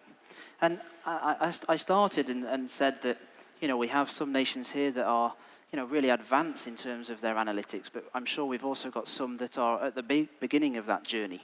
And I'd really like for you to give me an insight, just to finish off, and then maybe we have time for a question. If you could give a bit of advice to those developing nations that would like to start with analysis, that would like to try and start to do something, you know, how could they actually start that journey? Kate, we'll start with you. Yeah, well, as you mentioned, not everybody has access to technology or platforms that we were fortunate to be able to use at the World Cup. But I suppose the easiest or simplest step is to just introduce analysis into your day-to-day coaching process. So making sure that if you are playing a match, that you're filming that match with a tactical feed so that you're able to then review that with you know, seeing all of the players on the pitch, and then introducing that so that you've got a review process to challenge what that initial gut feeling was of a match, because so many things can happen in a match without actually watching that back and reviewing it and having that in your process. Key information can be missed, which might shape what you train, the way you prepare for your next match, etc. And Alec, anything to add? Yeah, I mean, I think it's a really good point. I mean, you even look at your mobile phone and then the power that that has to be able to film and capture. I mean, that's a great starting point and something that, it might not be necessarily a camera to start with, but it certainly helps. I think also to add to that is I really push the idea of like collaboration and the idea of not trying to just sort of work on your own with this. You know, if it is, we've got a great example for us working with our clubs at a domestic level where we're able to we've created like a league exchange where we're able to share footage. And that again is sort of like brought the analyst community together, and that allows people to not have to work twice as hard to have to cover 2 games. They can only have to cover their home games, and then they're able to turn up and then expect a feed. So in that kind of idea, I think that's where real power is sort of using each other as well. Great. And I mean, just before we take a question, like most people have a laptop now, and like we said, you can actually film games on mobile phones. Most laptops have free editing software, like movie editing software. So you may not be able to actually do the analysis as quickly as you could with some of the more advanced tools, but you can still do the analysis. And I think, you don't need to go and spend huge money on all these tools at the start, because you probably already have the tools to do it already. So we have a question come in for Kate. What kind of equipment, software, and materials would be necessary to analyze an entire competition? Well, if we use the World Cup as the example, FIFA was able to provide us with the vision, the feeds, so that we didn't have to film. So what we did instead was we focused our resources more to ensure that we had people working back home in Australia and also scouts on the ground in France to use Sports Code, which was our primary platform for coding, to cut those games up, and then we would share that with the internal team staff as well. So yeah, those feeds and having a video on demand platform really helped us, because we didn't have to have a huge volume of equipment and go out and film all of these matches ourselves. We were actually provided that and able to be more effective with the way we worked. Great. I think we've done a reasonable shift. I just want to say thank you for everybody really to give these guys the platform today. I really hope that's been an insightful session. And of course, if anybody has any questions, Alec and Kate, you're here for the rest of the day. And thank you very much. Do you need your pass? Thank you so much, Chris, Alec, and Kate, for handling that topic very, very well. And a big thanks as well for our question from Cote d'Ivoire. Well, we've all heard that saying, to fail to prepare is to prepare to fail. Preparation is key. FIFA's Patricia Gonzalez will elaborate on this along with Sarina Wichmann now.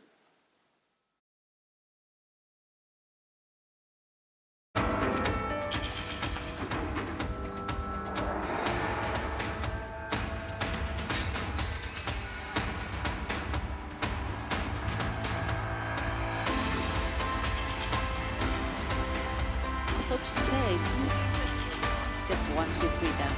I thought you had changed.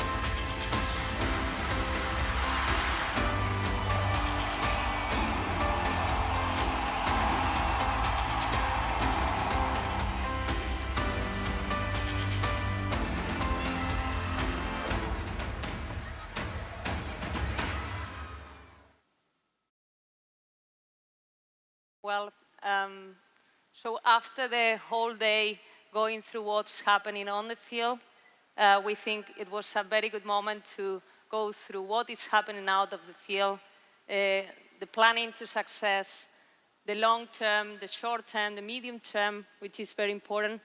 For that, we have here Sarina Wichmann, the head coach of the Netherlands. So first of all, welcome and thank you very much for accepting our invitation. Thank you. Congratulations for this big success. Yes, thank you. I think, yeah, it was very impressive what the Netherlands did in the last years. So, Sarina, you took the team at the end of 2016. Just 7 months later, you brought them to the European title in your country, and just a few months ago to a silver medal.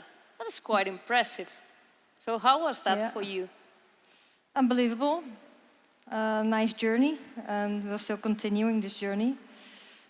But it's not only my journey, it's a journey of the team, it's a journey of the people that have been working in women's football in the Netherlands for years and years. So I started playing football when I was 6, and with me there were so many girls and boys that really enjoyed the game. And since then things have so changed. Many people have put their whole lives and passion into women's football. And I think that benefits me now, and it benefits our players now. Well, I think, first of all, that's very humble to say, because to recognize that that success is coming from a long term is probably the reality. It's a long-term investment from the federation and from many people, and now the results are there. Focusing more now on your preparation to France. So since the team got the qualification in November, till the first match that you play in France, how was that path? How many training days you had? How many camps and friendly matches? Yeah, first of all, we had these 4 games for the playoffs, which was a very good lesson, can I say afterwards? Because we had to put the highest, under the high, we had to perform under the highest pressure. And after that, well, we started in January. And we had these trainings matches. I'll first tell that. First of all, we wanted to play games against countries from other continents to get adjusted to that, to get to know the culture. We wanted to play also in circumstances in heat. So that's why we went to South Africa. And we were lucky that we could play South Africa, because that's another continent. We were with Cameroon in the pool, so it's a little the same culture. They're different countries, but a little African culture. And we could do some things in the heat and get adjusted to the heat and get our players into circumstances we could maybe expect in France. And a little bit further thinking, if we would qualify for the Olympics, we could also do some things, which was, in those moments, we don't come very often to get into the heat. And we played Algarve Cup in February, March. For us, that's a development tournament. So in that situation, we can try out things with the team and try out things with other players, with young players, because we want to develop young players too, so they get into a situation under higher pressure, on the highest speed of the game. So we play in with different teams, with players, different combinations of players. And then in April we played Mexico and Chile. One of the things we want to play an African country, we want to play to other continental teams, and we would love to play against really high standard teams in the top level. But you also have to deal with the availability. So it was hard to get a combination of those two in April. So we were really pleased that we could play then Mexico and Chile from other continents. And we expected we would be the better team. So then we look for other challenges. So what can we improve if we expect more ball possession? So then we put another emphasis. And after all, we were really happy that we played Australia, because that's a top level team. And although that was our last team, most of the time when you play we call it the wave match. Is that how you call it in English too? Well, I'm not the best person to talk about that, but yeah, I can say it in Spanish maybe. Yeah. So and normally when you want to, of course, you want to have a nice match. People want you to win. Of course, we want to win. But when you play Australia, you don't know what the score will be. But for us, there was a very good opponent, because it's a little bit about New Zealand. They are different, but also a powerful team, just like New Zealand. So for us, there was a very good preparation for our first match in the World Cup in New Zealand. I think something very important when we are thinking in planning, so you have the challenge, like many coaches here, that your players play in different leagues. Yeah. Around May, we had the final of the Champions League. So how did you work with the team, counting that the workload of the training load and the game load of the players were different. How you prepare for that? It was any specific? Yeah, we started our preparation for the World Cup at May 13. So that's outside the FIFA date. So we asked the coaches if we can bring in the players earlier. But some players were still in competition. Some players were still going to play Champions League. And so we were just, for the customized to the player situation. We also wanted them to have 1 week off because we want the players to be fit, and they should be fit if they are if you have been in competition all year. And the players, well, the experienced players, they have been in the top competitions for years, for years and years. Good for the brain to disconnect, right? Yeah. Yes. So they needed a break too, be with their family, just do something else, and we called then you get fresh and fit. And then we brought them in, and some of the players came in at May 13, and we made the group a little bigger then. So we have a standby list. So we have a group of 23, then we have a standby list, and we brought some of those players in also, so we could train with a good group and have good training sessions and competitive training sessions. And then the next part of the group came in at the 20th, and some at the 25th. So we have some players from Scandinavia, and they had competition until the 19th or 20th. So they had only 4 days off because they had the break in December because they have a summer competition. And then they came in a little earlier, and we had our team complete at May 27th, I think. So just the Monday before we played Australia on Saturday, Friday, June 1st. Yeah, and you played your first match 11th June, I think? Yeah. Yeah. Yeah, on Tuesday. And in those competitive trainings, which were the main focus points of you and the staff to work with the players? Yeah, what you mean in the May period? Yeah, so all the preparation, especially the last part where you have almost your squad ready, which were the main focus points? Well, yeah, we had some things like when we qualified for the World Cup in November, we knew we have January through June 12th or 11th. And we have certain amount of weeks in which we can train them. So we have this planning in which we want to train. We discussed it also with the players. Where are we now? And what do we need to improve to be the best we can be at the World Cup? So we wanted to do some things in possession, in attacking, being more dynamic, but also then connected. If you're dynamic and you're just running through each other, it's going to be hard. And so we had some things that we wanted to train on. So we spread that out over over those weeks and months we had. Well, months. In the weeks within the month. And then that's what we trained on the field. But after food, we also discussed things. And I think it really helped that we did really well in the European Championship. Because we have had so much more experience with the preparation for the European Championship. And the team was mainly together. So we discussed the things about expectations in a very wide words. So expectations from your club team, from the national team, from your teammates, from your family, from what you expect in the field, all those things, media.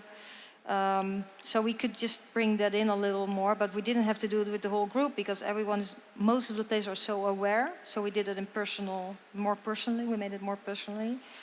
And of course, for us, since we have become so much visible and the expectations in the Netherlands were so high, we had to deal with the media too. So we discussed those things also.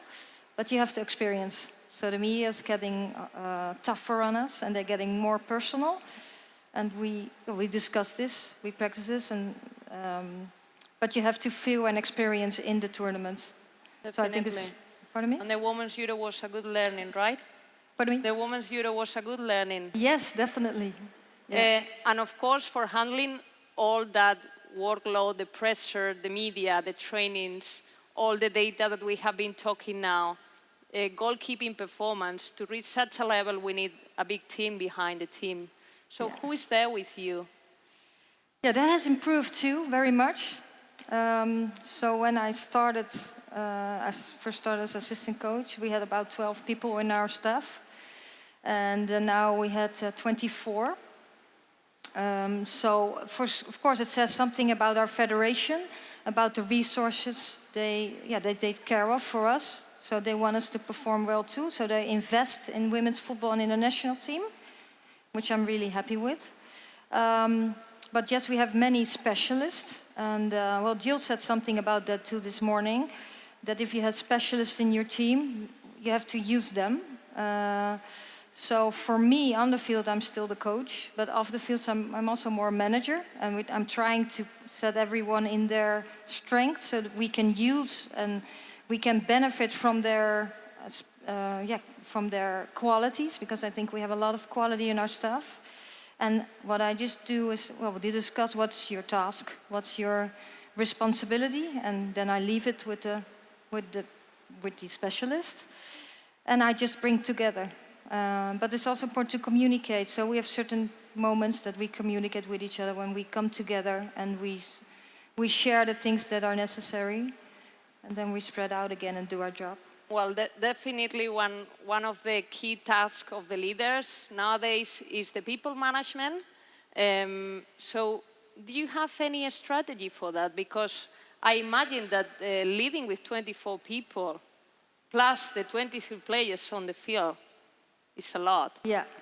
Well, I've been learning a lot the last 2 years. It's just, like for the players, the environment has changed and they have to adapt. And that's the same for me. So I have to adapt to a new situation. Yes, so I'm just trying to see, okay, what qualities do we have? And it's my task to give the space so they can show their qualities, and that benefits the team. So I just have to be the communicator in between all these, all these different parts of our staff. So the medical staff, the media staff, the management staff, of course the technical staff. More or less what we do with the players as well, right? Is to make them shine in their strengths, and I think that's a very important role. Now moving a little bit more on the part of the communication. So, as you already said, when you entered as assistant coach was 12 people on the staff. What about when you were a player? How many there were? Maybe 3 or 4? I think we had a coach and assistant coach, and we had a manager, and we had a medical staff. We didn't have a media staff because there was no media. There was no media at that time. No, yeah, it grew, but well, at that time I wasn't so aware of the things. But yes, it shows, what I just said, the resources we have. We became visible. And when you get resources, the game in the Netherlands had improved over the times, and the coaches before me, they also performed really well with the team, and the team, then the players were growing and growing. We just, in the year of the Euros, we made the next step. And that has to do with the players' development, but also with the resources we had. And then it comes that the commerce comes into the sport, so then there comes more money, so you get even better resources. But also our fans, in the Netherlands we have this, they're here tomorrow too, because they're, how do you say that, they were nominated also, our fans, so which is really nice. It says something about how popular women's football is in the Netherlands. Well, it was very impressive to see the fans in the Netherlands in 2017, but also in France, filling the stadiums and the streets of orange color. Now moving to try to give to the audience a little bit of an overview and overall picture of what is women's football in the Netherlands. I would like that you drive us a bit through your players' pathway. Yeah, well, here's the picture. I'm just going through it globally. I just want to pick out some things. So when we start in the lowest row in blue, you see amateur club, and you see the under 7s through the under 12. For us, that's a mixed football. And the national team players we have now, they've all come through mixed football. So boys and girls together in a team. Training together, playing together. And we say when a boy or girl comes to the club and he or she wants to play, we don't say it's a boy or a girl, it's a soccer player, and this soccer player wants to play the game, so bring them together. One of the things that are occurring now is that there are much more little girls want to play football. And then they say, okay, now we have enough girls, we all bring them into a team. And we say, no, don't do that. Just leave them, just look at, okay, what's her age, what's her ambition, what's her level, and then bring them all together and sort it out with those arguments. We've had mixed football for years and years, but now we put extra emphasis on this, and we have to tell the club teams and the people that work, which most of the time are parents, we have to tell them why we want them to play together. Otherwise, they're just going to put the girls together with each other, and that's not good for them. Until which age they can play together nowadays in the Netherlands? Since '88, I think, we have mixed football. Okay.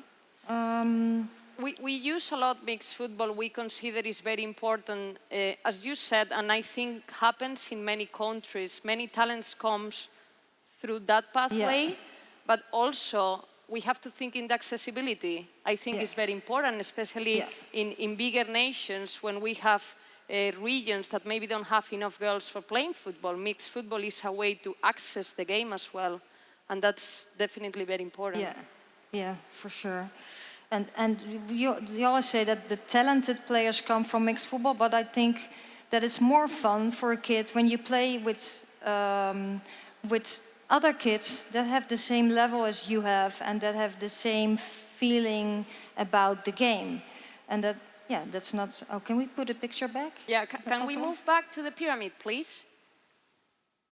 Thank you. So it's for the good players, but also for the players that are not very talented at that point, because you don't know if an 8-year-old, sometimes you can see already a little bit, but you don't know yet.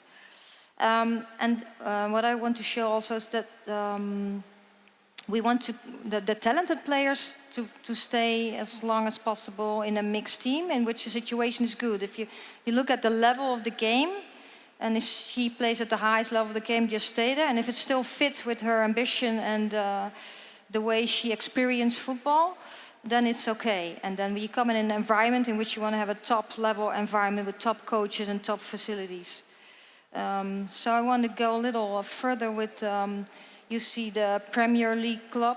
They start now with some more teams. So we have a Premier League, we call it Eredivisie, which is our competition in which we have 8 teams. And beneath that, we call this in the blue part, the second one. You see the professional league club is with the Belofte team, the under 18 through under 20s. We started, which have the professional club teams have this team, which are the most talented players playing. They're not really professional, but it's with a professional club.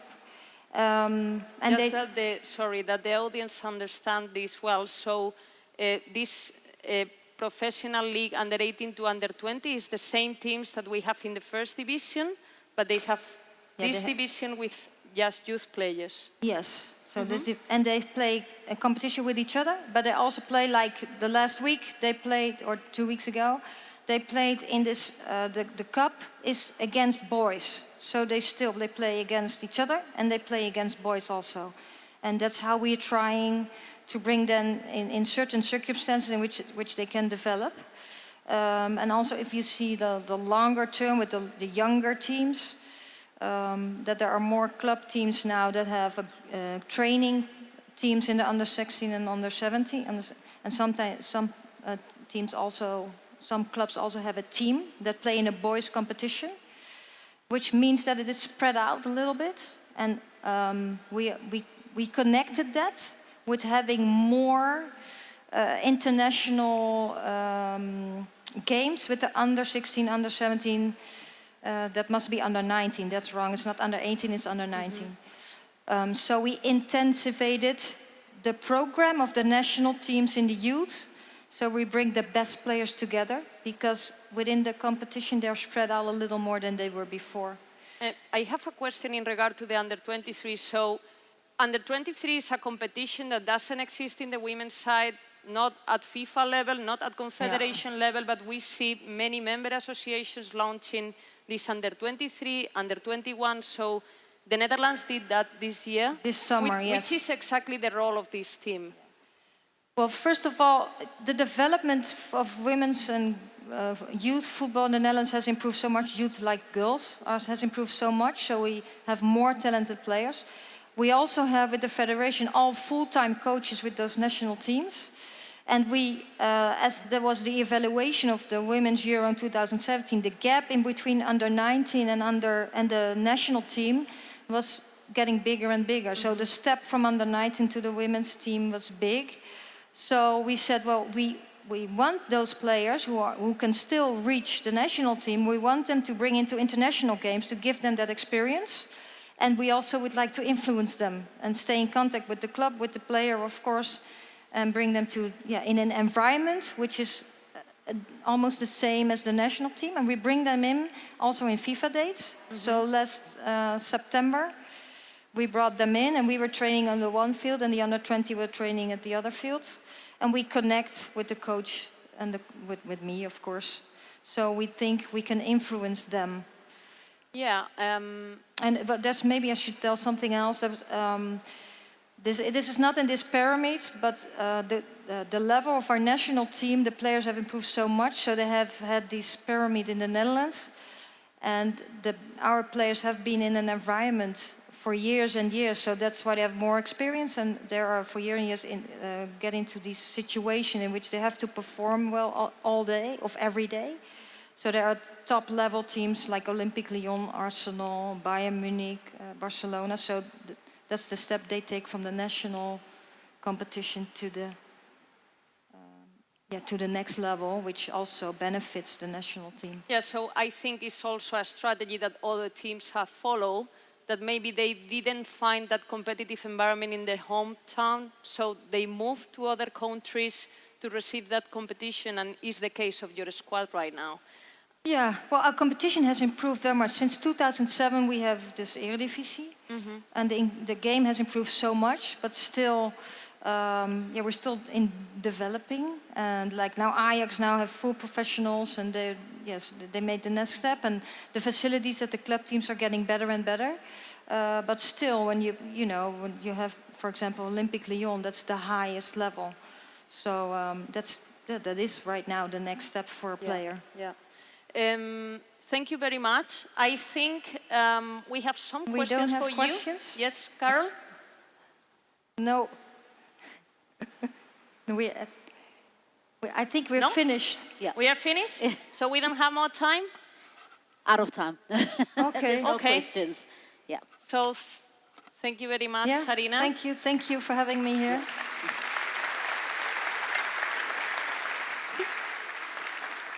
Thank you so much. Fantastic, well handled. All right, ladies and gentlemen, to our fourth and final topic, and it's a hot one. We're going to now discuss refereeing. And to do this, please welcome to the stage Carrie Seitz and Pierluigi Collina.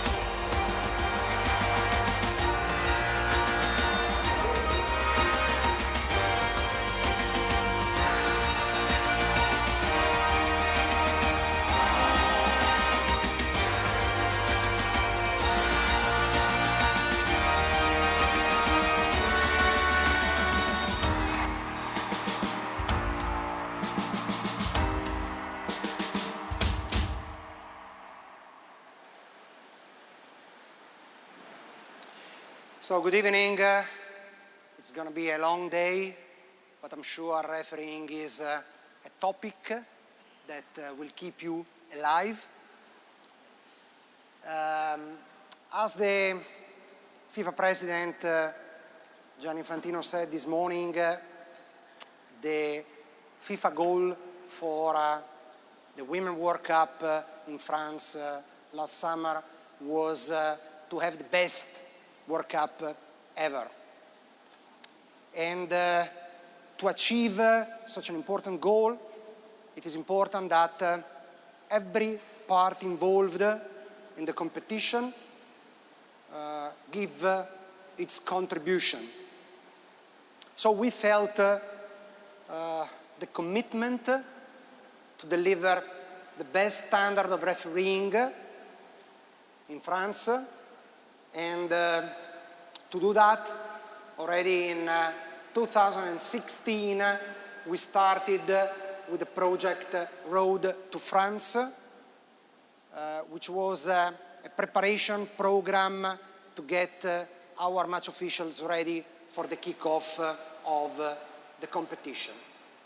Let me say that FIFA paid attention to the Women's World Cup in France as never before in terms of refereeing preparation. Carrie Seitz has been a top referee. You might know that she had 4 World Cups and 4 Olympics, which is something huge, the only one in the world, male and female. And after she has retired, she works with us at FIFA, and she was the leader of the Road to France project and also led the match officials during the tournament. So no one better than her can tell you something concerning the preparation project. Kari. Thank you very much. First of all, I want to say it's my pleasure to be here and to be in front of such an esteemed group of people leading women in football, leading women's football. And I want to talk a little bit about the investment that was made to really bring the level of refereeing to the level of the football matches that we plan to see in the World Cup. I would say, as you have indicated, this was an investment like never before. And I think the best way to talk about the 25th team at the Women's World Cup is first to show you a video. So if we could play the video, that would be a great start.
As you can see, this is a 3+ year project. Maybe we should really say 4 because it started the moment the World Cup final ended in France that we're thinking about 2023 and how to prepare. We have, like you with the teams, we have specialists that we count on. So we do have a medical staff, we have and physios, we have a fitness staff. We brought on board match analysts, so people who come from the coaching field to help us understand the team tactics and really understand football in a more depth way. So we really bring those elements, and the World Cup refereeing, the philosophy that we had in preparing for France was to really develop the same approach that we do to develop the World Cup for men as we do for women, which is really the underlying philosophy. Same quality of resources, same quality of training, and that all we can do with that is to continue to see improvements. If we compare Canada to France, for example, we had an increased number of seminars. Something really important is bringing all these referees from around the world to create a consistent message. It's not everyone from one country where they have the same outlook on football. So this is something really important. The more times that we can meet, the more consistency we can bring to the games. Something we did on the road to France was to have more integrated training, bringing men and women together at the elite level, pushing one another and learning from one another. Increased number of competitions. You all know in women's football we have less competitions than our counterparts, the males' counterparts.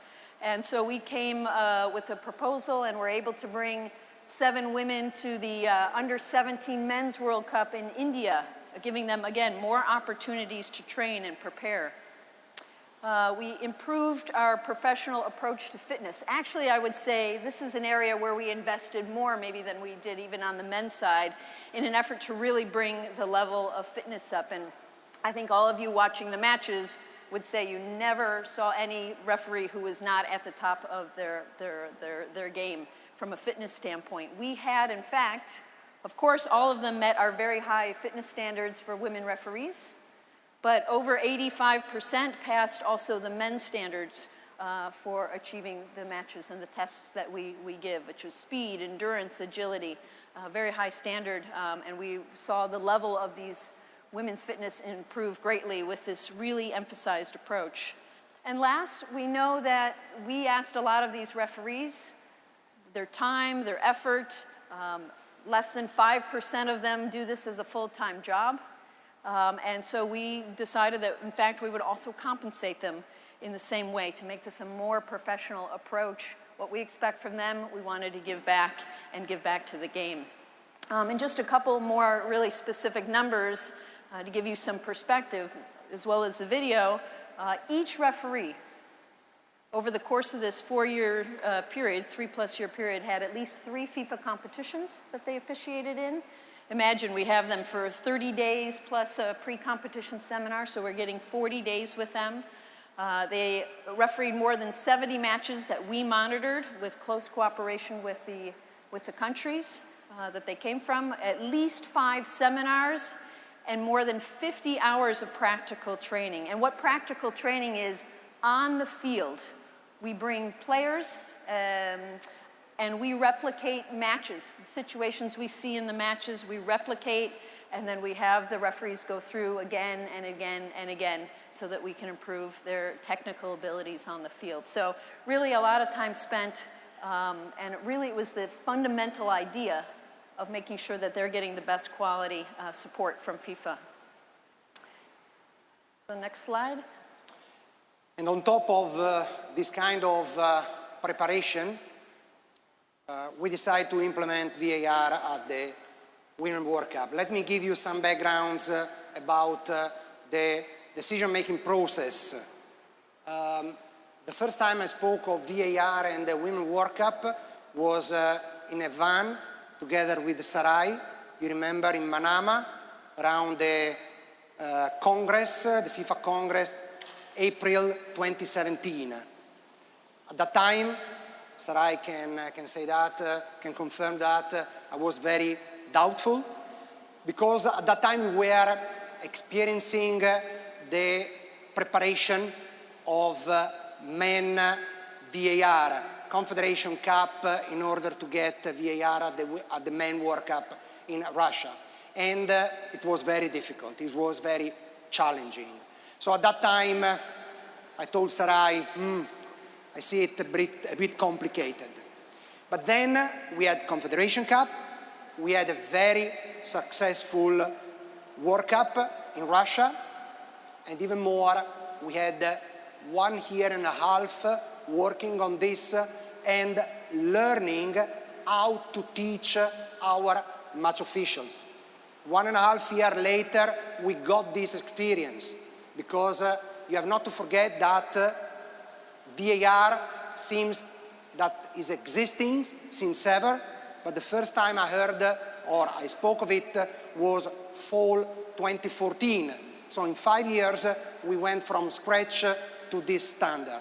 So we literally learn how to coach, how to educate, how to teach our match officials. So after the successful experience we had in Russia, we start thinking to provide our match officials, our referees, and the 24 teams qualified for the World Cup in France, the same tool, the same support the World Cup in Russia had. So we start thinking of it, and we decided to try. This morning, the President said that we were very brave. I would say yes, because it was not an easy challenge, but we tried. So we put in place a program, educational program, with 2 seminars in a row, Abu Dhabi and Doha, December and February, with many activities, theoretical activities, practical activities on the field of play, competition. We had a tournament in Doha, played with VAR and refereed by our referees. And after these 2 seminars, we were very confident that the referee could have been ready for the World Cup in France. So we, as a referee committee, we recommended the organizing competition committee and the FIFA Council to decide to implement the VAR in the France World Cup. We continued to work, and we had 2 more seminars in the spring, and as you can see, there were more than 55 hours of practical training for each referees on the field of play, with players, with at least 2.5 matches for each referee. And this kind of preparation, believe me, is far more accurate of the preparation of many member associations gave their referees for their domestic male competition.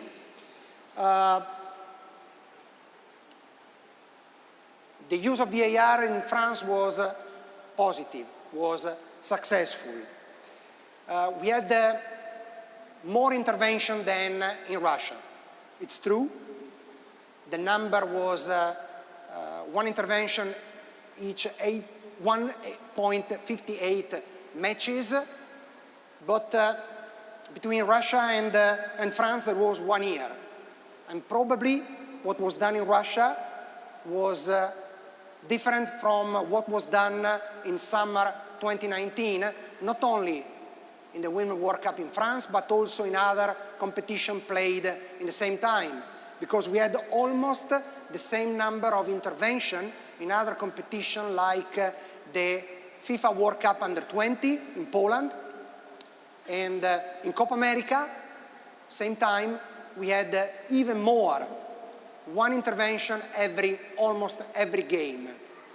But what is really important is the final result. So at the end, the decision taken on the field of play were for the very vast majority, as Mr. Infantino said this morning, correct. We still have some mistakes, as we had some mistakes in Russia the year before, and that's why we are continuing to work on this to improve, because there is always room for improvement. Another thing to be considered is more important, accuracy or time. Unfortunately, you cannot be accurate and fast. Sometimes, to check an incident, you need time. You need to consider different angle of vision. The worst that can happen is to try to be fast and do not consider one angle of vision that maybe some time later offers a completely different solution to the incident. So sometimes it took a bit longer, But if you compare the time needed on average, 1 minute and 33 seconds for a review, if you compare this time to the time spent for dealing with an injury of a player during the match, on average was more than 3 minutes for each match. Frankly speaking, the time used for a VAR intervention was very beneficial, and I repeat, the main important thing is to get the correct decision on the field of play. There is something else I would like to clarify, because I read some comments. I want to stress that FIFA never used a major competition like the Women's World Cup as a guinea pig, as a place to make experiments. As you know, the IFAB makes the decision in terms of changing the laws of the game February, March, and the new set of laws of the game is implemented from summer competition. This always happened in the past. I was a referee, 1998 World Cup in France. The so-called tackle from behind was implemented, and we start using the tackle from behind in the World Cup in France. Some years later, you probably remember the change with the so-called triple punishment, the new DOXO. It was introduced just before the start of the Euro 2016. So every change has been implemented in summer competition, and last summer, other competitions like the AFCON, like the Copa America, like the World Cup Under 20 were played with exactly the same set of rules like in France. Furthermore, the 24 coaches who are here and who played the World Cup in France remember that myself and Kari attended a workshop in Paris, December the 8th, and we already gave you some insight about the changes. The changes were given you just after the decision, early March, and you were offered the possibility to play friendlies from March till June with a new set of laws of the game. This was not given anyone else before. So believe me, we have high respect, we had high respect for the Women's World Cup in France, and we never experimented some laws of the game in such a major competition. Kari? Perfect. This is the present, but of course we are also thinking to the future. Yeah, and I want to talk a little bit about sort of the impact that the Women's World Cup has had.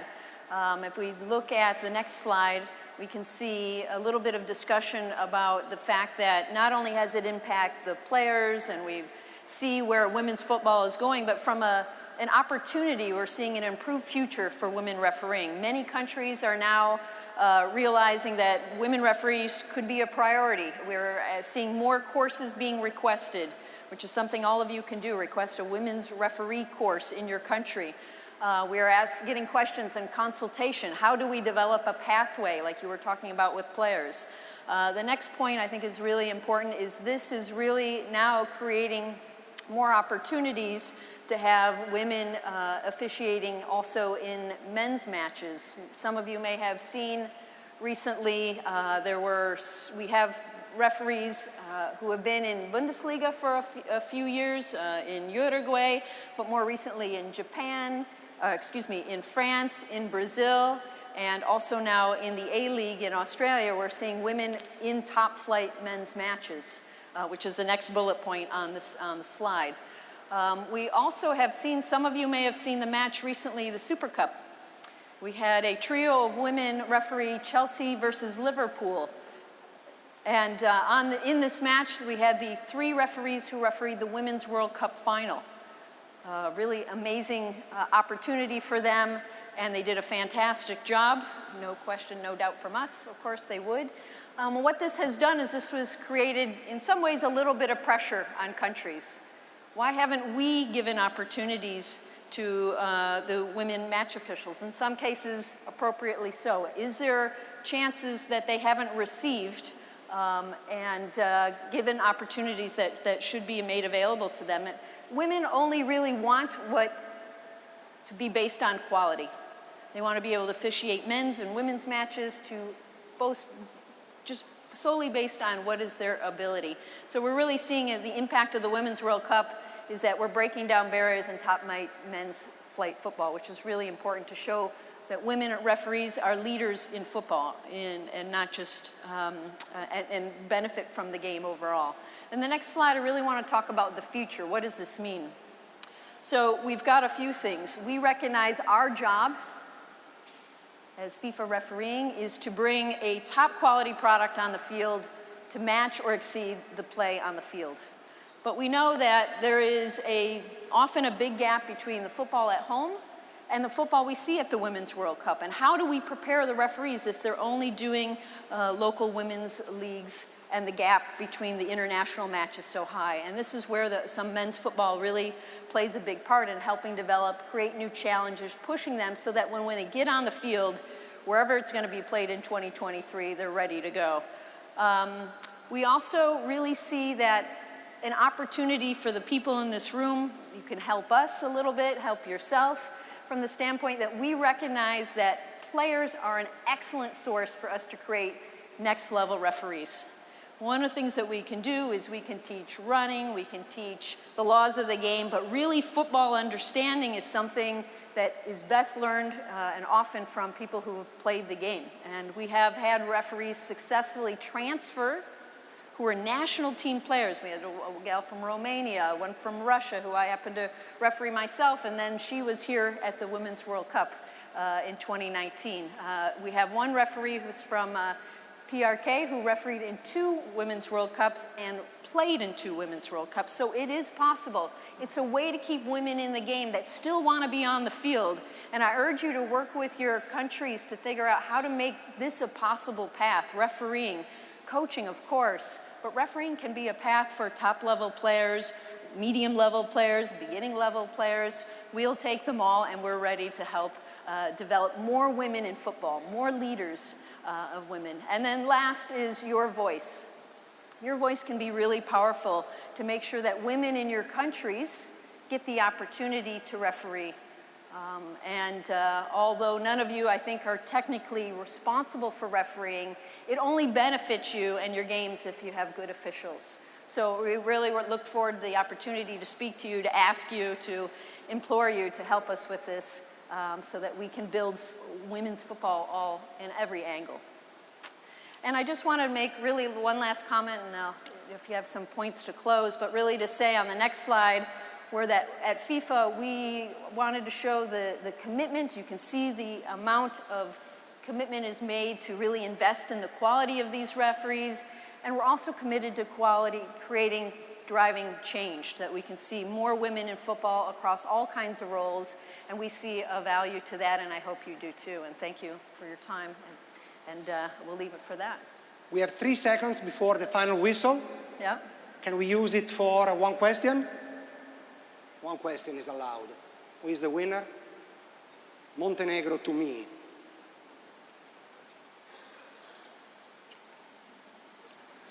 Well, this is a good question. The number of VAR intervention depends on where the threshold is placed. If it is very high, we will have very few intervention, but very probably we will have some non-correct decision, which might be different from wrong decision, but they are still not correct decision. If we place the threshold too low, we might have very few wrong decisions, but probably we will have many times the referee going to check the video. We need to find a balance. I want to repeat once more that only 5 years ago, VAR was nothing. In 5 years, we went from scratch to this level. We are still working on it. We are still improving on it, trying to find the correct balance with the aim to give football, to give players, to give coaches, to give spectators, to give referees correct decisions. That's it. Thank you very much for your attention. Thank you.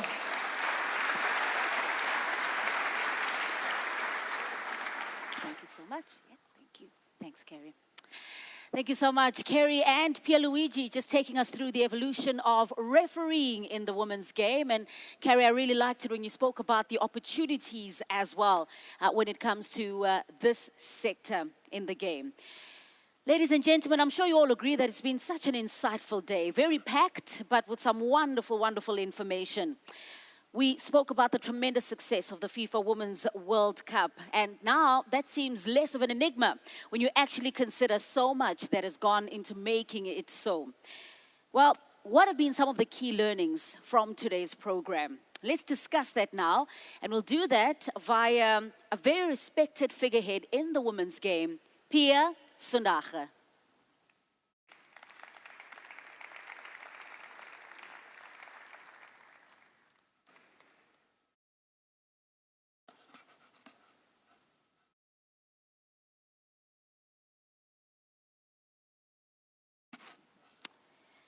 Welcome, Pia.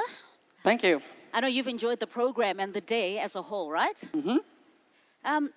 Let's talk about some of the key factors to take away from all of these wonderful discussions today. I mean, we have in this room head coaches, technical directors, members of the football family.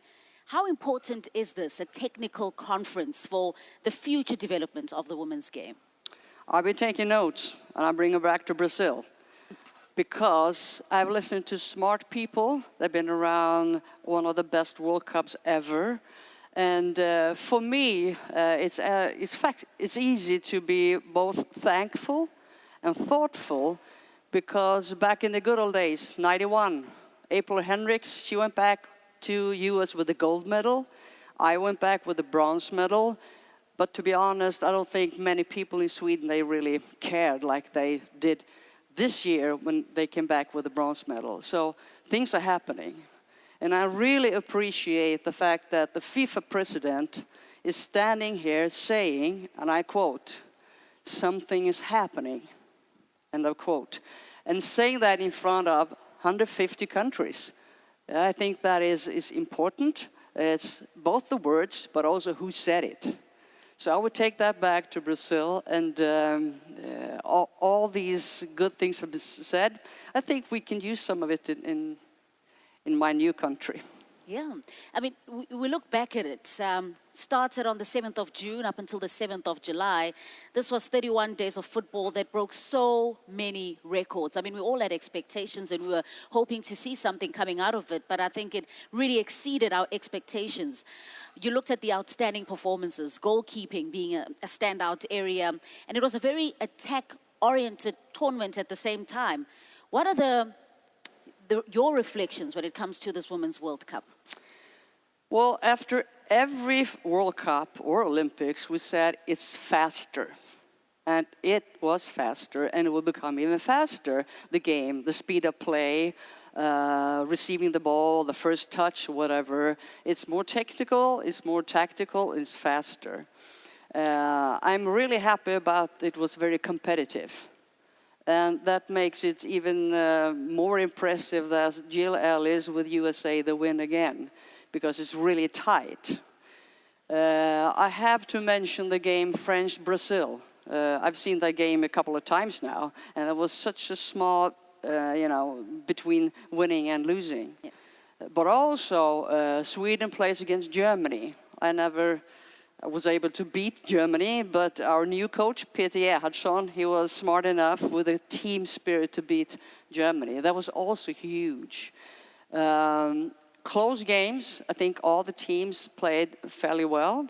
Attacking minded, and that's something we heard the TSG before in the morning talking about attacking minded, and I agree totally.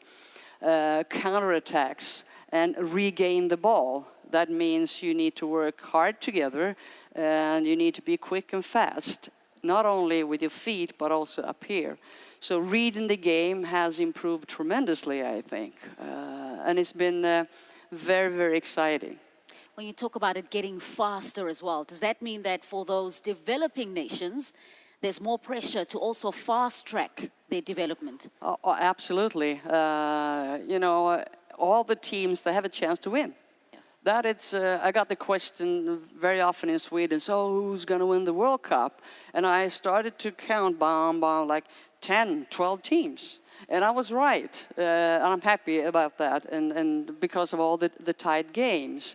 And I'll give you an example. Argentina. I saw Argentina 2007 when Germany won the World Cup. I think they won 11-0, something like that. And then Argentina comes back and they tie against Japan. So of course things is possible to make things happen. And I think this very day could, if you take the inspiration and take some of the great notes and bring it back to your country and do it your way, I think that will be a great way to develop the women's football in the world. I think another great development is you'll have to go back to 2003 in the USA when we saw 2 female coaches in that final. You're part of the FIFA Coach Mentorship Program. Tell us about the importance of this in terms of supporting the female coaches to reach that highest level. Here's a story. When I was 20, I played football and I wanted to be a coach. So I thought, okay, I want to be a full-time coach. Then I have to get involved in the men's coaching and the men's football. But I didn't have to do that. I've been coaching full-time in China, in US, in Sweden, and now in Brazil. That says something about how you support ex-players, support female, and I truly believe in mix. We heard Serena talked about mixed football. I like that as well. But I also like mixed coaches. I've learned so many things from the coaches, Swedish coaches. And that's one of the reasons, all the interaction with them, men. That's one of the reasons I'm sitting here. And I think mix both men and women and give the best the chance. What's the future for the female coach? What does that look like? Well, the future, I think it's to continue what we're doing. And if you look at the game, I think the final pass. It's so difficult, the final pass. It's regardless, you know, which game you're playing, the right pace, the right angle, who's going to play it, and when are you going to play it. And in order to do that, you need at least 2 things. You need to be technical, and you need to read the game very well. And I have to say, all the footage here, it's fantastic. I get inspired. I just wait for the next game. But you could also have taken 1 or 2 footage where, you know, clearing the ball wasn't that good, receiving the ball, the final pass wasn't that good. So there is room for improvement, no doubt about that. And then again, I truly believe that doing that, it's we. Both men and women could do that and take the chance when the FIFA president talks about it is happening. I think that's good. So the president also announced, of course, the next edition, 2023, an increase, 32 teams. When you look at the findings that we were discussing today, how important is that for the future participating teams? We talked about the youth national teams as well. You need experience because you need to play against different kind of styles and playing good games when it really matters. Even if Canada don't have that many games where it matters, but they compete in the game itself. And to create that and do it together, I think that is really important. And even though you not go home with the gold medal, you go home with a lot of good experience. So you bring it back to the grassroots. Because football is so much more, at least I believe, the gold medal. It is about a way of living. And if you bring back a good experience to your country and talk about to that little girl and boy, you know, football is something that is fun. Yeah. And you can gain some confidence, you gain friends and whatever. So 32 teams, I think that will be that's a good decision, and I think that will be great when we sit here another 4 years and talk about that World Cup. Just how different are the styles, if you look at the different federations, from in your point of view, you know, yourself moving from Sweden, football in Sweden, and now in Brazil, is there a vast difference if you look at the different federations? Oh, it's different. Yeah. In a good way. And you know, been in both China and US, we have, I think it's important, like in a coach team, you've heard 2 great coaches there play in the final and talking about the strength, because I don't believe in copy. That won't work, but I believe in listening and take it in and see what can we do with our culture. So I'm really, I think it's important for me when I go to Brazil now, and everything's that's happening, because things is happening in Brazil as well, that's for sure. We can't do the way we did it in Sweden. We can't do the way we did in the US either. We have to do our own way. In order to know what is our own way, we need to gather all this information. Oh, and that's why I'm taking a couple of notes, and I truly believe this kind of conference could help the women's game a lot. Yeah, we all did that today, taking it in and really just taking in so much in terms of the experience and the stats that we heard today. What else do you think is needed to take the women's game to the next level? You need to train. A lot of training and good coaches. And if you have good coaches, 1 that are 10, you have a better chance to have players that read the game very well and know what it takes to reach the highest level. It is about monitoring the training. One thing I'm really curious about is, if you look at all the data we got now and how to deal with the data, the specialist, and in order to improve the game, what area do we want to improve? Because all these data, you know, you run 10 kilometers, you repeated sprints and that many crosses. How do you use that in our country, in our culture? Because you have a coaching style and you have a culture style. And that's what makes football so interesting, because what is right, what is wrong, depends on which country you're talking of. So I think there's a great opportunity to learn from each other. Yeah, this edition of the World Cup has been such a tremendous success, really unbelievable. But when you look at the wins, when you look at the records that were broken, and just how quickly we've made this upward trajectory, what's the future looking like? Are we still going to continue to go up? Yeah, we're going up. We're going. Yeah. We are the champions, my friend. We'll keep on fighting to the end. We love that. We love that. Pia?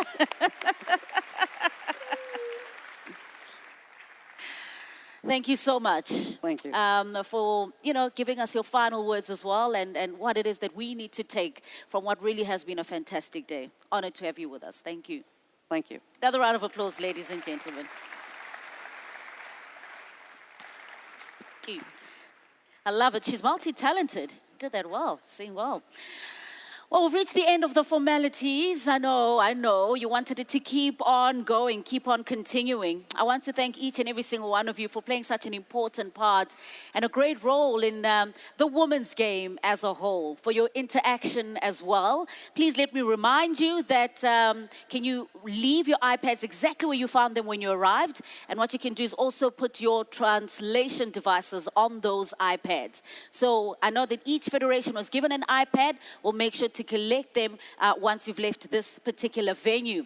We'll give you another opportunity as we go into the evening as well to enjoy each other's company, to discuss all of the findings and the discussions from this entire program. And we'll do that via a cocktail party. You're all invited. It'll take place immediately after we've wrapped up here. We're wrapping up. and in the same area where we enjoyed dinner and our coffee breaks as well. So thank you all so much. For more information about the rest of the program, the best awards tomorrow, of course, we've got the information desks at our hotels. The buses are also going to be on standby and transportation to take you back to your respective hotels throughout the evening.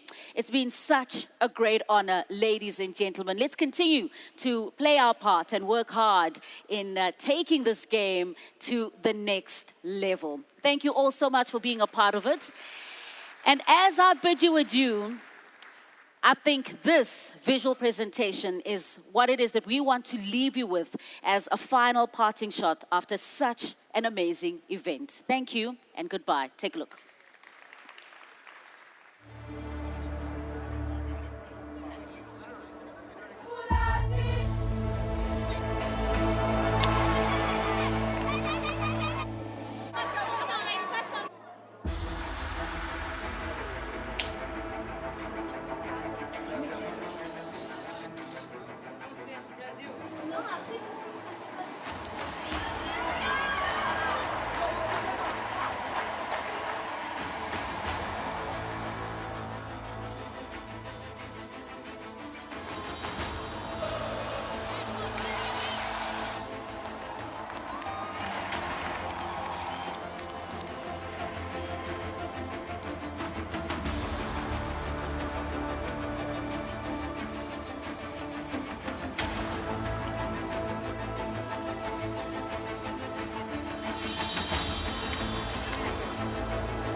you